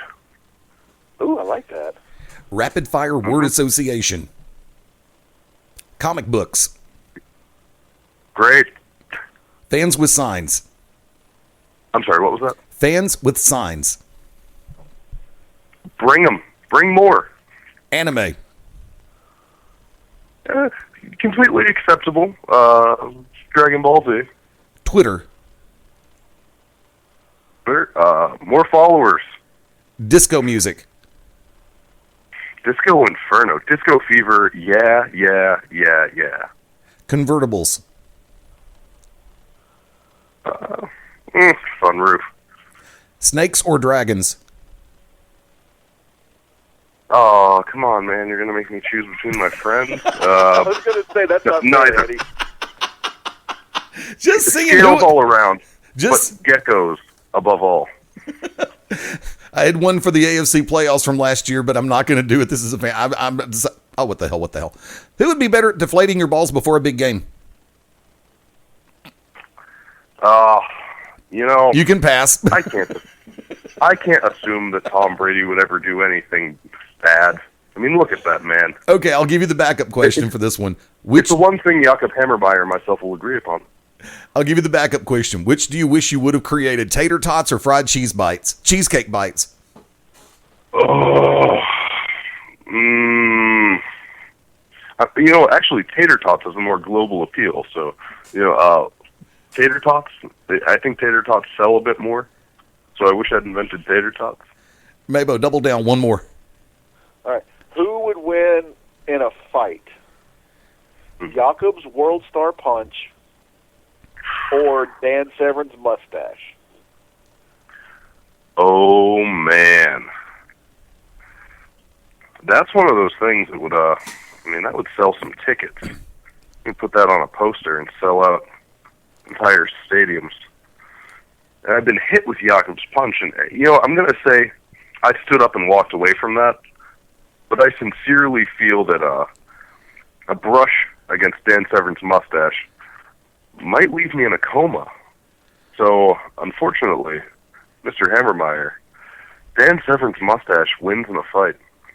And if he wants to take me on because of that, if we have to have another bout, so be it. I'll defend the honor of Dan Severn's mustache. Not that it needed any defending. And Eddie, what is that, like 80 in the however many lightning rounds we've done, every time Dan Severn's mustache wins. Yeah, there you go. Thus proving that Dan Severn's mustache is the center of the universe. Actually, right, he only got picked over. He only got not picked one time. So it's other than that, I can't remember. Oh my God! I want to know now. Yeah, I have to challenge that person. Are you sure it wasn't Dick Justice? No, I don't think it was because Dick being a no, it was Dan Barry. Oh, was Dan Barry? I think Dan Barry said something about somebody else's mustache over Severn's, and I know you were complimenting. You were complimenting Dan Barry's mustache. He does have a nice mustache. There you go. All right, all right. We're gonna. You know what? That might have just been a case of Dan Barry having mustache envy. Conceivable. I agree. Conceivable. Anybody has mustache envy over Dan Severn's mustache, and it might be also that he's jealous because his name is Dan and the other guy's name is Dan and Dan. So. Yeah, it's like a Highlander thing. There can only be one Dan stash. Dan stash. There you go. There can be only one Dan stash. Mm-hmm. All right, and what makes, and for my second one, what makes Argus Argus?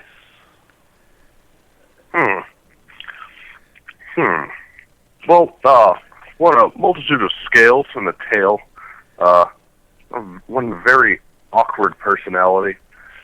But above all else, a complete love for professional wrestling.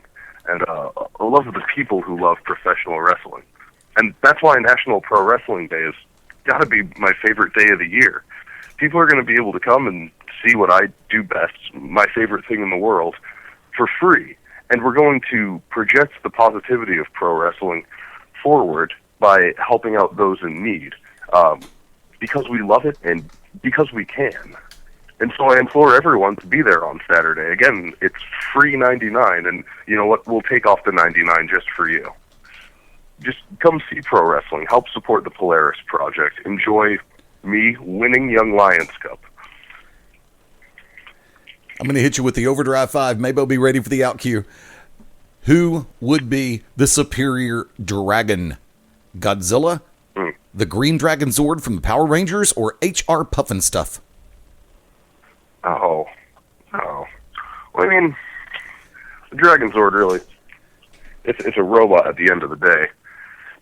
Hey, I'm going to go with Godzilla, man. It's got to be Godzilla.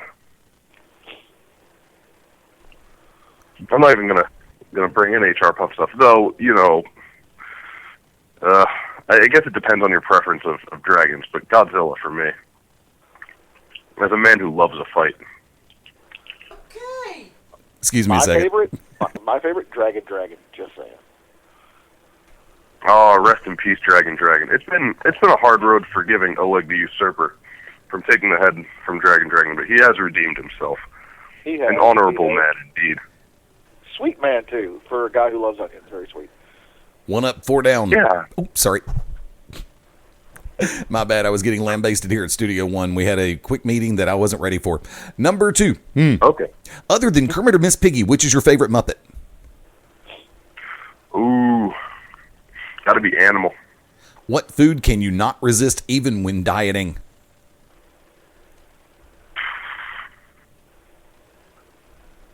I mean, not that it's so bad, but peanut butter. You have peanut butter on everything. What scares you more in a triple threat, facing the Roadrunner and Wile E. Coyote, or Tom and Jerry? I think Roadrunner and Wile E. Coyote, because Wile E. Coyote is going to set these devastating traps that you know he's going to get messed up in. But if he, after so long, hasn't been able to catch the Roadrunner, then I've got to wonder if I've got the gusto to trap him in a suplex or anything while not getting exploded by a fine Acme product. If you weren't in pro wrestling, what major sport would you be playing and at what position? I'd probably be bowling. And I would play the bowling ball. Final one. The zombie apocalypse has just taken place. Which reality TV star would you push between you and the zombies so you could make your escape? Brett Michaels. MaBo, out cue.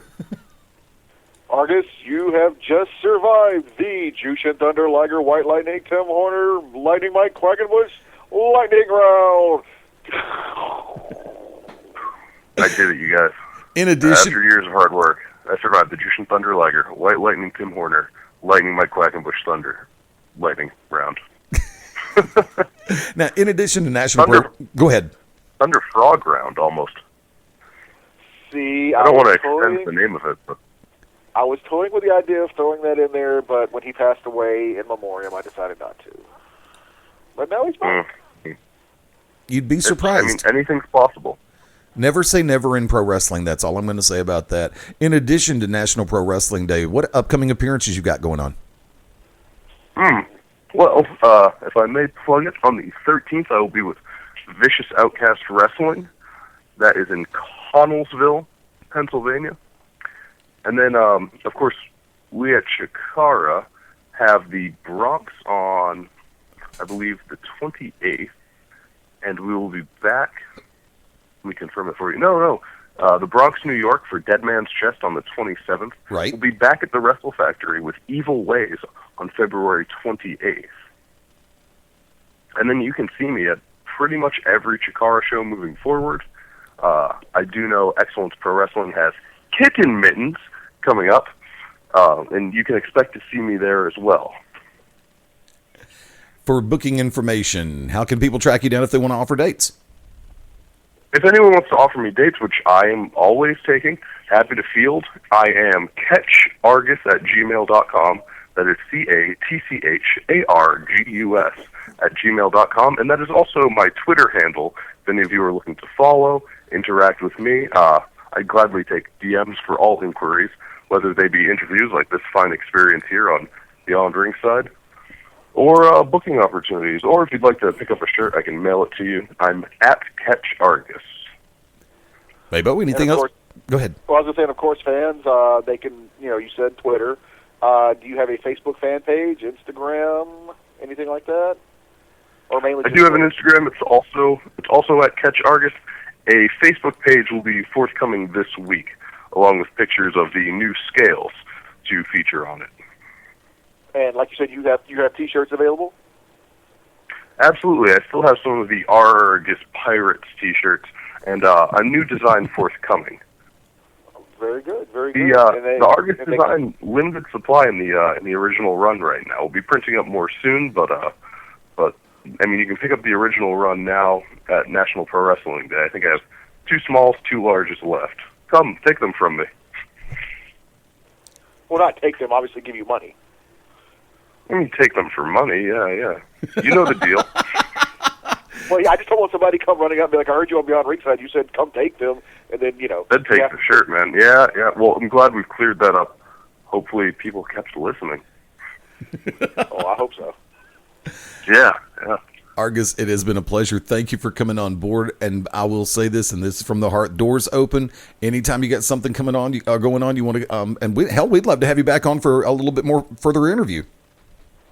That would be great. Just love discussing pro wrestling in all of its capacities. I'd be happy to join you again. Just email me, because you've got me at catchargus@gmail.com. I enjoy the program very much. Thank you for giving us a platform to talk about National Pro Wrestling Day and to talk about myself. I appreciate it very much, Mark and Ed. Ladies and gentlemen, our very special guest at this time, the Gecko Roman Wrestler, Argus, right here on Beyond Ringside. Stay with us. Be back in just a minute.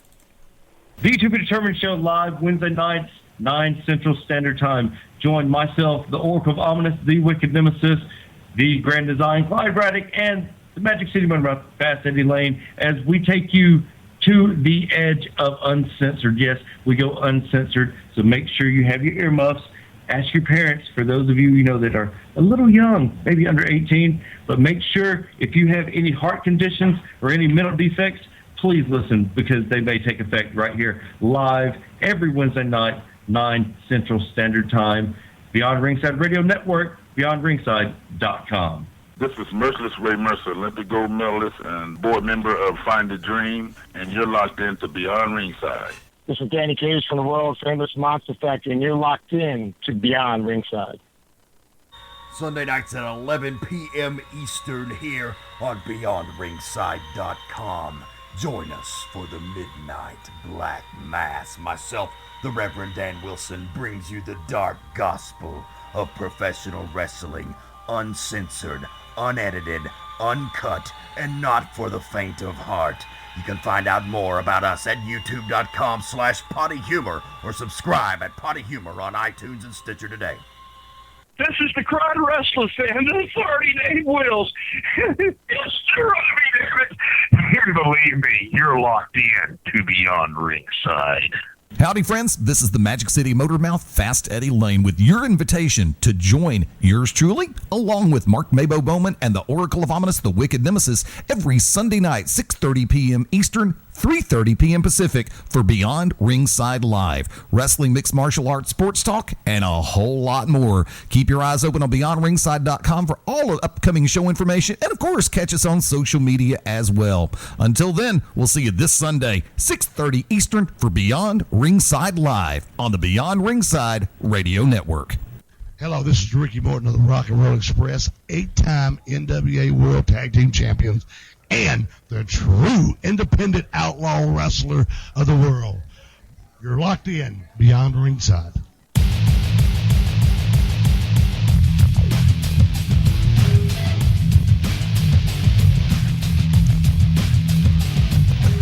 Welcome back into Beyond Ringside Live Sunday night on this 31st day of January. Cannot believe January's already in the books. I really can't. Fast Eddie Layne over here. Mark MaBo Bowman, welcome back, brother. It was pretty much the same length of time it's always been. See, I could really use the blink and it's gone analogy or blink and it's done, but I know what would happen whenever you do that, or whenever I say that around you. I blink? No, you normally pop off and say the infamous phrase, "That's the title of the new sex tape." Oh yeah. Sorry. Because we don't say that's what she said around here anymore. That's so 2014. At least. I want to say a very special thank you. That's the name of your sex tape, at least. All right, smartass. All right, smartass. I'm just saying. You know, first off, a very special thank you to Argus for coming on board this evening, the Gecko Roman Wrestler. Had a lot of fun during the interview. This has been one of those weird days where we're with Mark being sick, and I've got so much going on here at Studio One. I just hope everything came across in the context that it's supposed to. There are times when I legitimately feel that Beyond Ringside Live is the pro wrestling equivalent to Hee Haw sometimes. So we have a tendency. Oh yeah, that's really going to help, especially considering we're in the South, Eddie. Yeah. What? They're going to think we're a bunch of banjo plucking hillbillies now. Oh my God! I just thought about something. You didn't think I'd? No, you know what I just thought about, don't you? Go ahead. We actually need him on the air. I've never said this, but we need him on air so we can do this, and it would be the best thing ever. Are you ready? Go ahead. Dueling banjos. Oh, no. You know, and this would not surprise me if Sawyer were actually listening right now. I'm referring, of course, to my tag team partner on GCW Radio, which will be returning on February the 16th, and, of course, the president of Global Championship Wrestling, Mad Dog Dan Sawyer. So if we haven't buried it... As if I didn't do a good enough job of burying myself last night, I think we're just going to do it today. What the hell? Oh my God, Dueling Banjos needs to be like a single we release on iTunes. That would be... Sawyer, if you're listening, you have carte blanche. Call in right now. You just be... Can't do it, I'm working so hard. You know you wouldn't be able to keep a straight face on that one either. I wouldn't be able to. Oh my God, it would be the best. It would be the best. That one is more of a regional one-liner that Bowman just put out there, folks. So for everybody listening outside of the southeastern U.S. who have no idea what the hell he's talking about, or me for that matter, but coming out of last night, there's a lot of things going on. I know I'm going to go ahead and sit back and throw a couple out there that I would normally hold. Heard last night, Peach State Wrestling Alliance, tremendous outing in Carrollton, Georgia at the VFW Fairgrounds. They are going to be returning in the month of February, on February the 20th. Shane is going to be releasing, or Shane Knowles is going to be releasing the entire card this coming Saturday on the Shooters Gallery. Unless I find a way to get up to Reading, Pennsylvania for National Pro Wrestling Day. And if I do and don't take MaBo, MaBo will probably kill me, right? Well, I mean, you do what you got to do. I mean, it wouldn't be the first time you or anyone else decided to bail and go to another state to watch a show and then call me as you're driving past, going, "Oh, hey, by the way, we're going. You want to go with us? Okay, no, okay, bye." No, he was actually on the he could have been at your place and then come pick me up. No, that's okay. Because I'm black, that's why. Well, now you got to go and do that again, huh? You realize your timing for that is so crappy right now. I know you don't watch NFL. I know you give no rat's ass whatsoever that the Super Bowl is next weekend. But yes, that's actually been brought up as far as conversations about Cam Newton. And it's like, look, folks, I'm going to nip this one in the bud. My home state is Alabama. I am an Alabama Crimson Tide fan. I had a world of respect for Cameron Newton when he was the quarterback for the Auburn Tigers and helped lead them to a national championship in the BCS era. So I watched Cam while he was at Auburn. I've watched him in his formative years up at Carolina playing for the Panthers. And look, Cam has always been a flamboyant individual. Cam has always been a very outward individual. He's not an introvert by any stretch of the imagination. Cam is also a damn good quarterback. So if anybody wants to put any kind of connotation, he was not to the extent that he is this season, but he plays with an exuberance and an excitement level that is almost unparalleled. And for those who believe quarterbacks should always be staid, stoic, and quiet, you're wrong.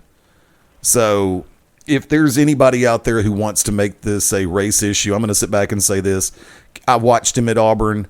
And living in the South and playing football in the South, nobody ever made a comment like that, and I never heard a comment made like that by any of the teams that Auburn played that year. So anybody who wants to start that kind of crap can just go jump off of a cliff, okay? Accept the fact that Cam is a dynamic quarterback with a great personality. Anybody who wants to say anything about him giving the balls to the kids, just go ahead and shut up and end your life now. I'm sorry.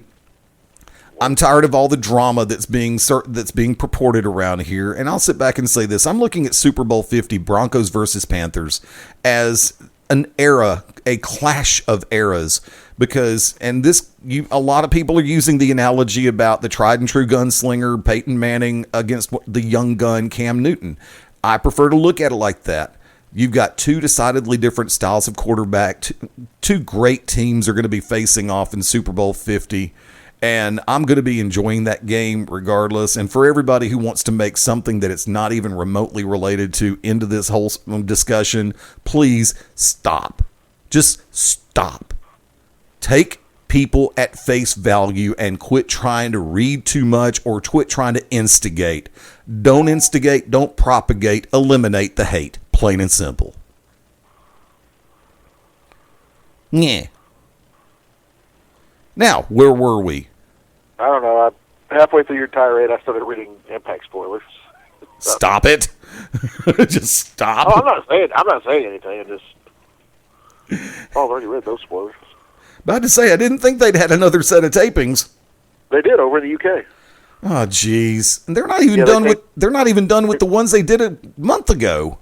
Nope, and they also taped Lockdown. Is that it? Lockdown, Locked In, whatever. People, quit posting spoilers. Well, dude, I mean, if they want to, it's their God-given right. It's just not cool. It's also, just like it's also your right and your choice not to look at them. Yeah, but... No. If ifs and buts were candies and nuts, we'd all have a Merry Christmas. What if I don't celebrate Christmas? If ifs and buts were candies and nuts, we'd all have a Happy Hanukkah. What if I'm not Jewish? If ifs and buts were candies and nuts, we'd all have a very solemn Ramadan. If ifs and buts were candies and nuts, we'd all have a Quasi Kwanzaa. There you go, because I'm black. If ifs and buts were candies and nuts, we would all air our grievances during Festivus. There you go for the rest of us. Okay, fine.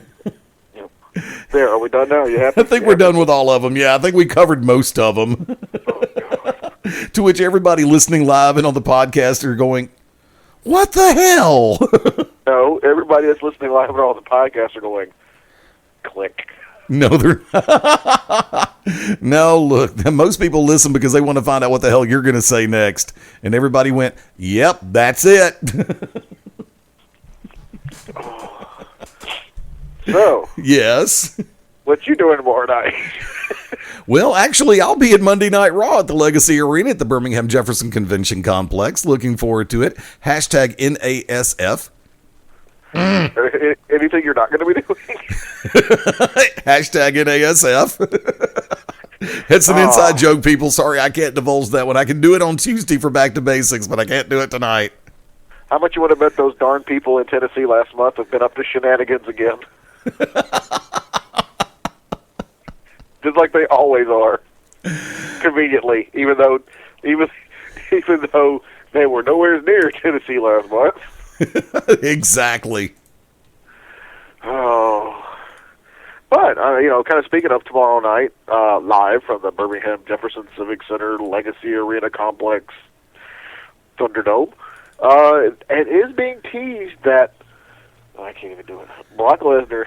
I was gonna do the Heyman, but not feeling too good. Brock. I can't do it. That he might be showing up. Yes, that is part of the. That's something that's been flying around. And I will sit back and say this. Look, I tell you the truth. If he's in Birmingham and that means they printed Suplex City T-shirts for Birmingham, I will buy one. I will buy one. And Eddie offered to buy me one, but I said only if they come in a child's onesie. I cannot picture you having a onesie even on your wall. I would be scared if you did. Oh, I would definitely. Yes. Hold on. Oh, never mind. Apparently, Stephanie McMahon filmed an interview for Good Morning America, and it'll be airing tomorrow. I was kind of hoping that she would be down here for a Good Day Alabama. Can I just say something? Yes, Can I air some grievances? Can we make this like a late Festivus grievance airing? Of course. How in the blue waffle did frickin' AL.com land Bo Dallas? But yeah, we can't get him on the show. And I know that we have more listeners and more subscribers than AL.com. Well, because AL.com is also the internet home for the Huntsville Times, the Mobile Register, I believe, and the Birmingham News.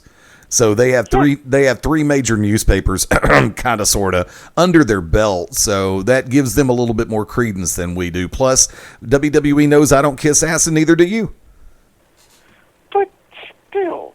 We would be fair. We would be open-minded. We would ask logical, linear questions and try to make it fun. But by the same token, Vince doesn't like the fact that we don't kiss WWE's ass, nor will we ever. We'll tell the truth. When something's good, we'll say it's good. I thought the Royal Rumble last week was great. It was the best one they've had probably in about the last 7 years. But when something... Little predictable with the ending, but, Yeah, everybody saw that coming. But I thought, like you said, I thought it was great. Sorry, I was finishing my Sprite. Darn you, Davey Richards. What? Well, you don't want to know spoilers. There you go. No, I don't. I'm sorry. What if it counts as an injury? Okay, go ahead. They're saying that in Birmingham, England... It's Birmingham. Birmingham. Actually, it's Brum. No, it really is. That's how we're in the words of Ichabod Temperance. Okay. He suffered some kind of injury at the tapings tonight in Birmingham, England. So. You know who would probably be a good person to speak to about that? Because I'm pretty damn sure he might actually have been there if we could find him. I don't think he was there. Matt Denton? Yeah, I don't think he was there. At least, not that I could tell from his Facebook and or Twitter posts. So. I really hate that nickname. What, they come up with the dumbest nicknames for social media networks. I'd never even heard of Kick before yesterday. KIK? Yes. I've heard of that. Isn't that some kind of weird dating site or something? I don't know what it is. I tell you right now, Grindr is a dating site, but it's not a dating site that I wanted to end up on, and I somehow was like, oh, well, let's see what Grindr is. Oh, that's not what I want to be there, so let's go. Once again, you're talking to somebody I have no damn idea, so. Let's see, how can I put this?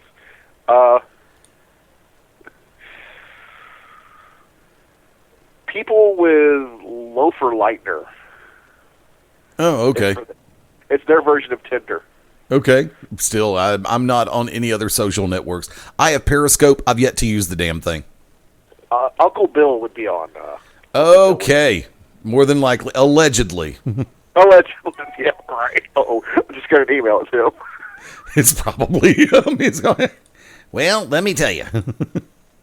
And then we go on for 4 hours. Pretty much. It's always great to run into, and I will joke about that later. I had been looking for something in particular, and Phil, I'm going to throw a heavy object at you before it's over with because my calendar is not in, and normally my calendar is in. Okay. Yeah, that's a case point scenario. Now, you were making a reference to WWE news for a second there. I'm actually going to sit back and say I'm really appreciative of the fact that ESPN is going to be covering WWE a little bit more often. Jonathan Coachman, of course, did an interview recently and actually spoke with Sports Illustrated Extras, the Sports Illustrated Extra Mustard website. I'll get it right in a minute. And, of course, Coachman, I'm sure, would consider it to be the pinnacle if he could get Vince McMahon on ESPN for a full-scale interview. This is something that I was hoping would happen for a while because when WWE able to get more mainstream exposure as far as through ESPN and the validation process that is definitely there, you've got the opportunity to reopen doors that we haven't had for a while. Because let's go ahead and put the world in proper perspective. I do understand that to a great degree, as WWE goes, thus goes the rest of the wrestling world, whether Vince is arrogant enough to outwardly say it or not. Because when people get ill at WWE, two things happen. One, people write off pro wrestling, or two, it's never both, people go back and re-explore other companies. And thus the reason why I'm glad that I found that I have Access TV on my system. I had to re-up to silver. And I've been catching up on some of the recent broadcasts, not the current goings on, but the current broadcasts of New Japan Pro Wrestling. And of course, when you get it doesn't matter when or where, when you get a chance to catch Roppongi Vice in action or Young Bucks while they're over there. And you get a chance to see some of the real stars of, and yes, I said real stars, of New Japan. When you've got, okay, look, I understand Bullet Club had been really hot for a while, and they've been going back and forth and back and forth. Ring of Honor and New Japan have had a great working relationship. So many companies really want to get in that tie-in with New Japan because they know what's happening right now. The Renaissance is all over again, and yeah, I use the term golden era as in the new golden age of pro wrestling. And this is something that I genuinely believe in, and the Renaissance is on. Because when you've got companies like Evolve, which has a great tie-in with WWE, when you have companies like Chikara that are being looked at by new eyes every day, not to mention Ring of Honor, TNA, the ratings are going up, and I'm so thankful for that. Look, I'm going to be honest with you. I've watched every episode so far on Pop TV from Impact Wrestling. It has not been bad. It has been good. Has it been great at moments? Has it been what it was 6 months ago? It wasn't bad 6 months ago. except for the fact that they're filming so many episodes in advance. I really wish there was a way that Impact could go live one week, tape the next. I think that would save a lot of headache. It would save a lot of spoilers. And I know how hard it is to film a live broadcast. I know how hard it is to televise. It takes money. And that's something that Dixie Carter and Panda Energy are having to watch out for right now like there is no tomorrow. But with the numbers coming up and the numbers getting better, folks, if you haven't watched Impact lately, it's worth a look. Genuinely speaking, I don't get paid by them. I don't get paid by WWE. I'm lucky to get paid by the companies I work for sometimes. And I mean that in a humorous sense. Please don't read anything into that.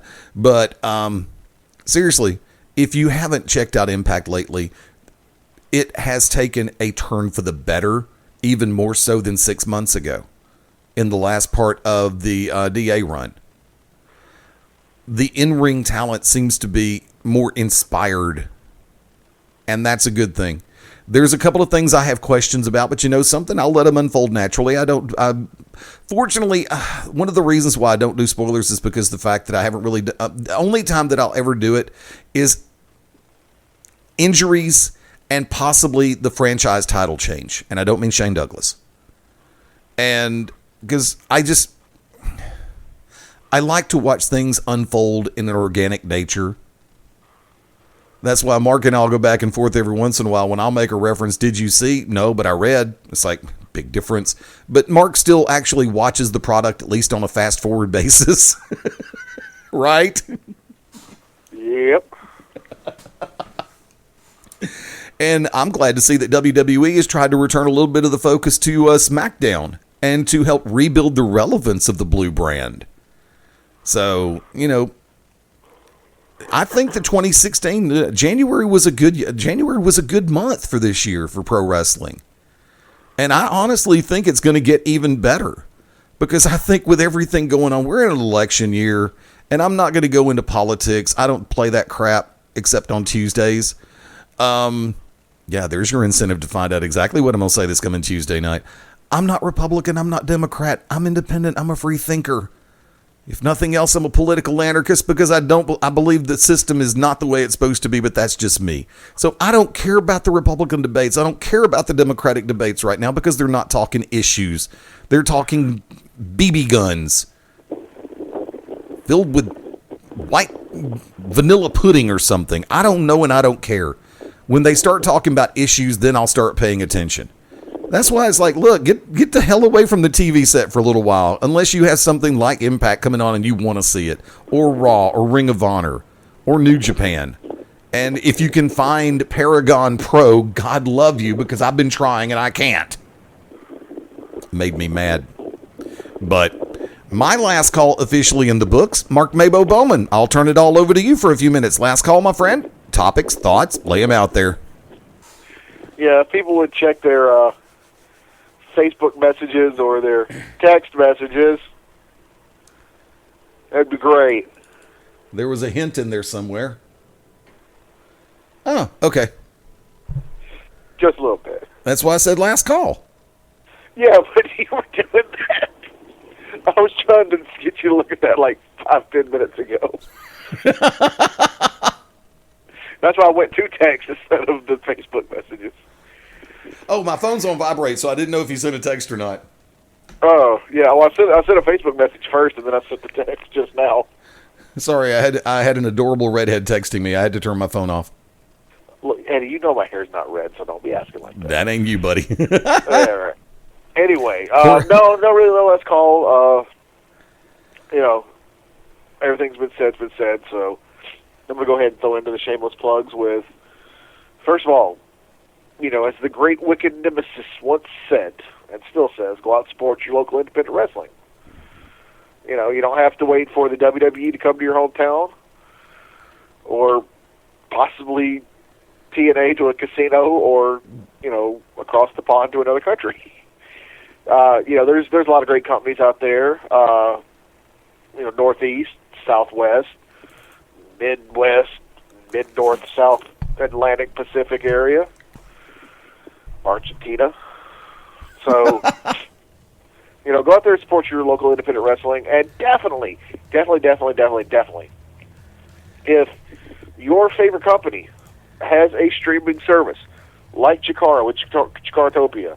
I want to say CZW has a streaming. I'm not 100% sure. I know the Monster Factory, the very famous Monster Factory training facility, they have a streaming deal going. So check it out. Check out, see if your favorite company, because maybe you don't live in the area. Maybe you can't. Sorry, my nose is starting to stop up, so I'm starting to. So maybe you can't get to the shows. Well, you know what? If they've got a streaming service, you know what? Bada boom, bada bang. It's the new thing, kids. Streaming. Is it great to own physical copies of the shows? Yes. Sometimes there's some of the best artwork on the covers of the DVDs. I can tell you right now, the run that not discouraging the current Chikara covers, but I'm a fan. I'm a comic book fan. Everybody knows I'm a comic book fan. All the comic book covers that Chikara put out on their DVD covers, I loved them. So, but yeah, if your local company has a streaming, if they have a streaming service, definitely look into that. It's great. And like I said, go out and support your local independent pro wrestling. Support if it's not local, but you still like them. Go support them. I'm sure they have merchandise shops, high spots. They got some good stuff. I'm personally a fan of, if I had the money, I'd be buying them, but best friends with Chuck Taylor and Trent Beretta. Go check out that. Where else are you going to see three guys get shirtless and tweet The Rock? Just trust me on that. And then if you got your favorite wrestlers, guess what? There's a good chance that they have merch. Contact them. Be like, take my money now. I want your shirt. Take my money now. I would like an 8x10 autograph. Take my money now. I would like your mask. Do it. Well, not your actual mask. That would be kind of counterproductive. No, replica mask. ProWrestlingTees.com. The money goes straight to the pro wrestlers. So go check that out. But support your local independent wrestling. Support wrestling, pro wrestling. If you want to support the WWE, they're not really hurting for money. But if you want to support them, I'm not gonna fault anybody. But the point is go out and support pro wrestling, whether it's the big guys, whether it's international. Support pro wrestling. And on National Pro Wrestling Day, go out, support National Pro Wrestling Day. It's a free event, but I'm encouraging you that if you go, I shouldn't have to encourage you. You should be a good enough person to do this on your own, a-holes. Make sure you make a donation to the Polaris Project. Help stop human trafficking. Every year, National Pro Wrestling Day, they pick a wonderful, wonderful charity organization to back. This year, it's Polaris Project. So do what you can. If you can't make it out there, that doesn't mean you can't donate. Just go to Chikara website, chikarapro.com, go to National Pro Wrestling Day, which is nationalprowrestlingday.com. That's how I found it. And follow the links. Or look up Polaris Project. Polaris Project.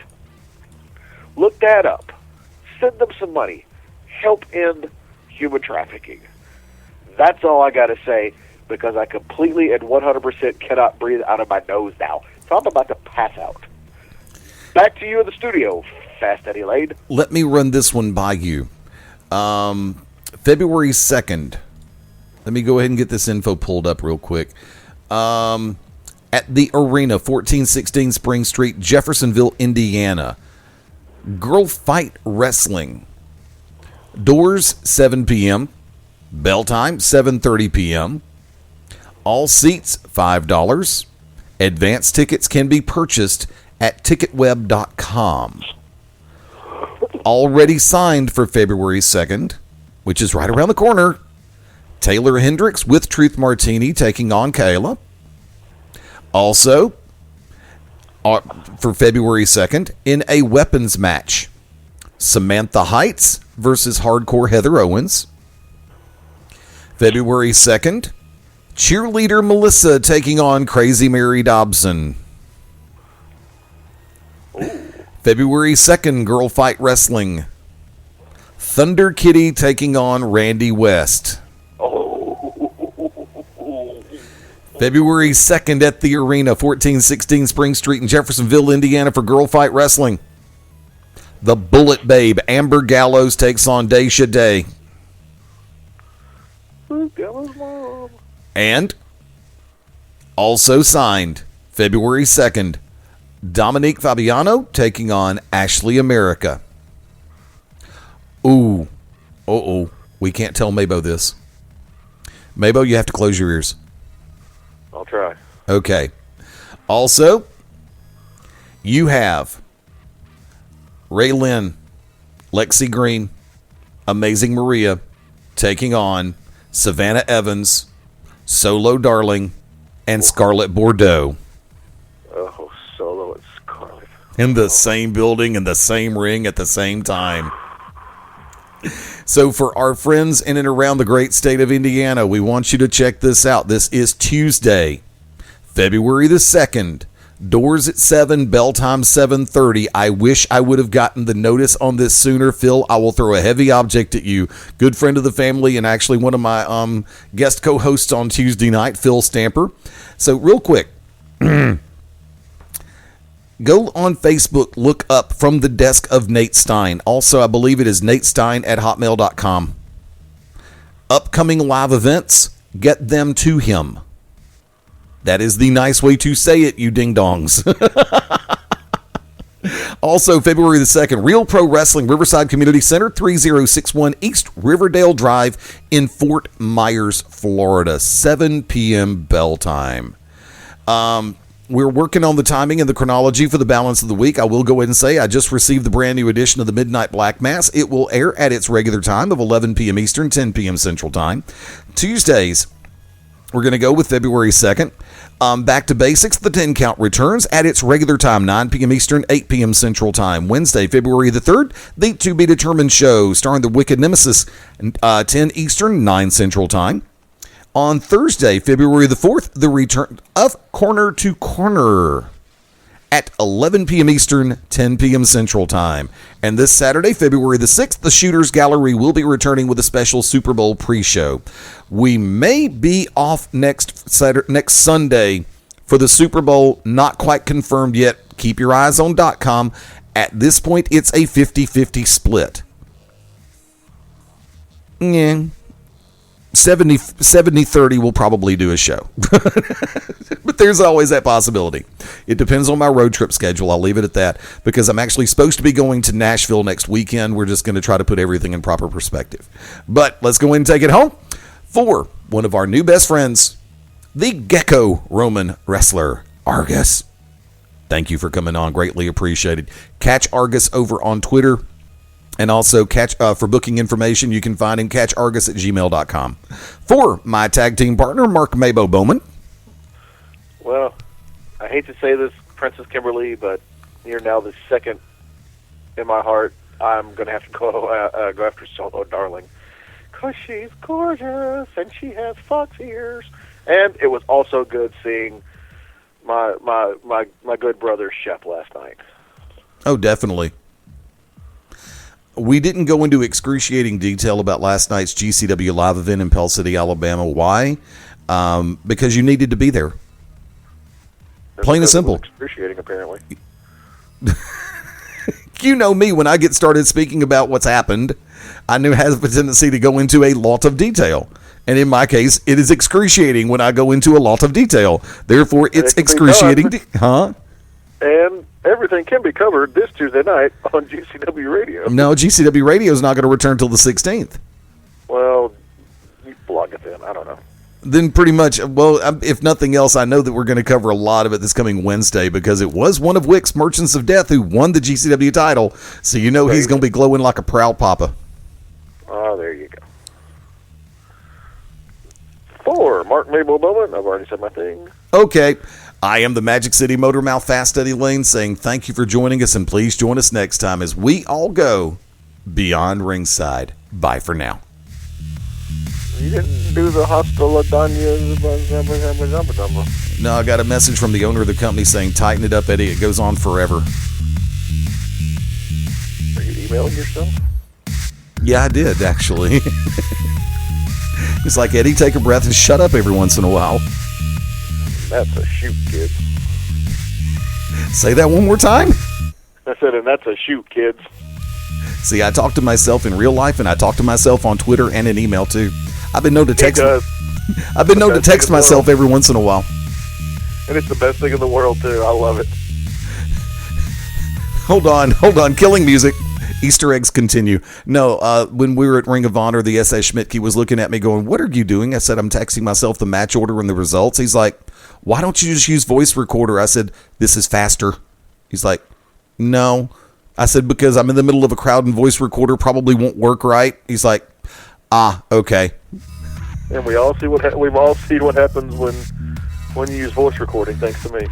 Yeah, we've all seen what happens when MaBo used voice to text. Voice to text. Yeah, that's what it is. There you go. All right. Easter eggs back on. We're done. We're out. Bye-bye. Got to go. I got laundry to do. And he's also got to go blow his nose. Oh, my God, yes. Okay, bye. I don't openly admit that I'll go blow something, but my nose is one of them. Oh, sick man.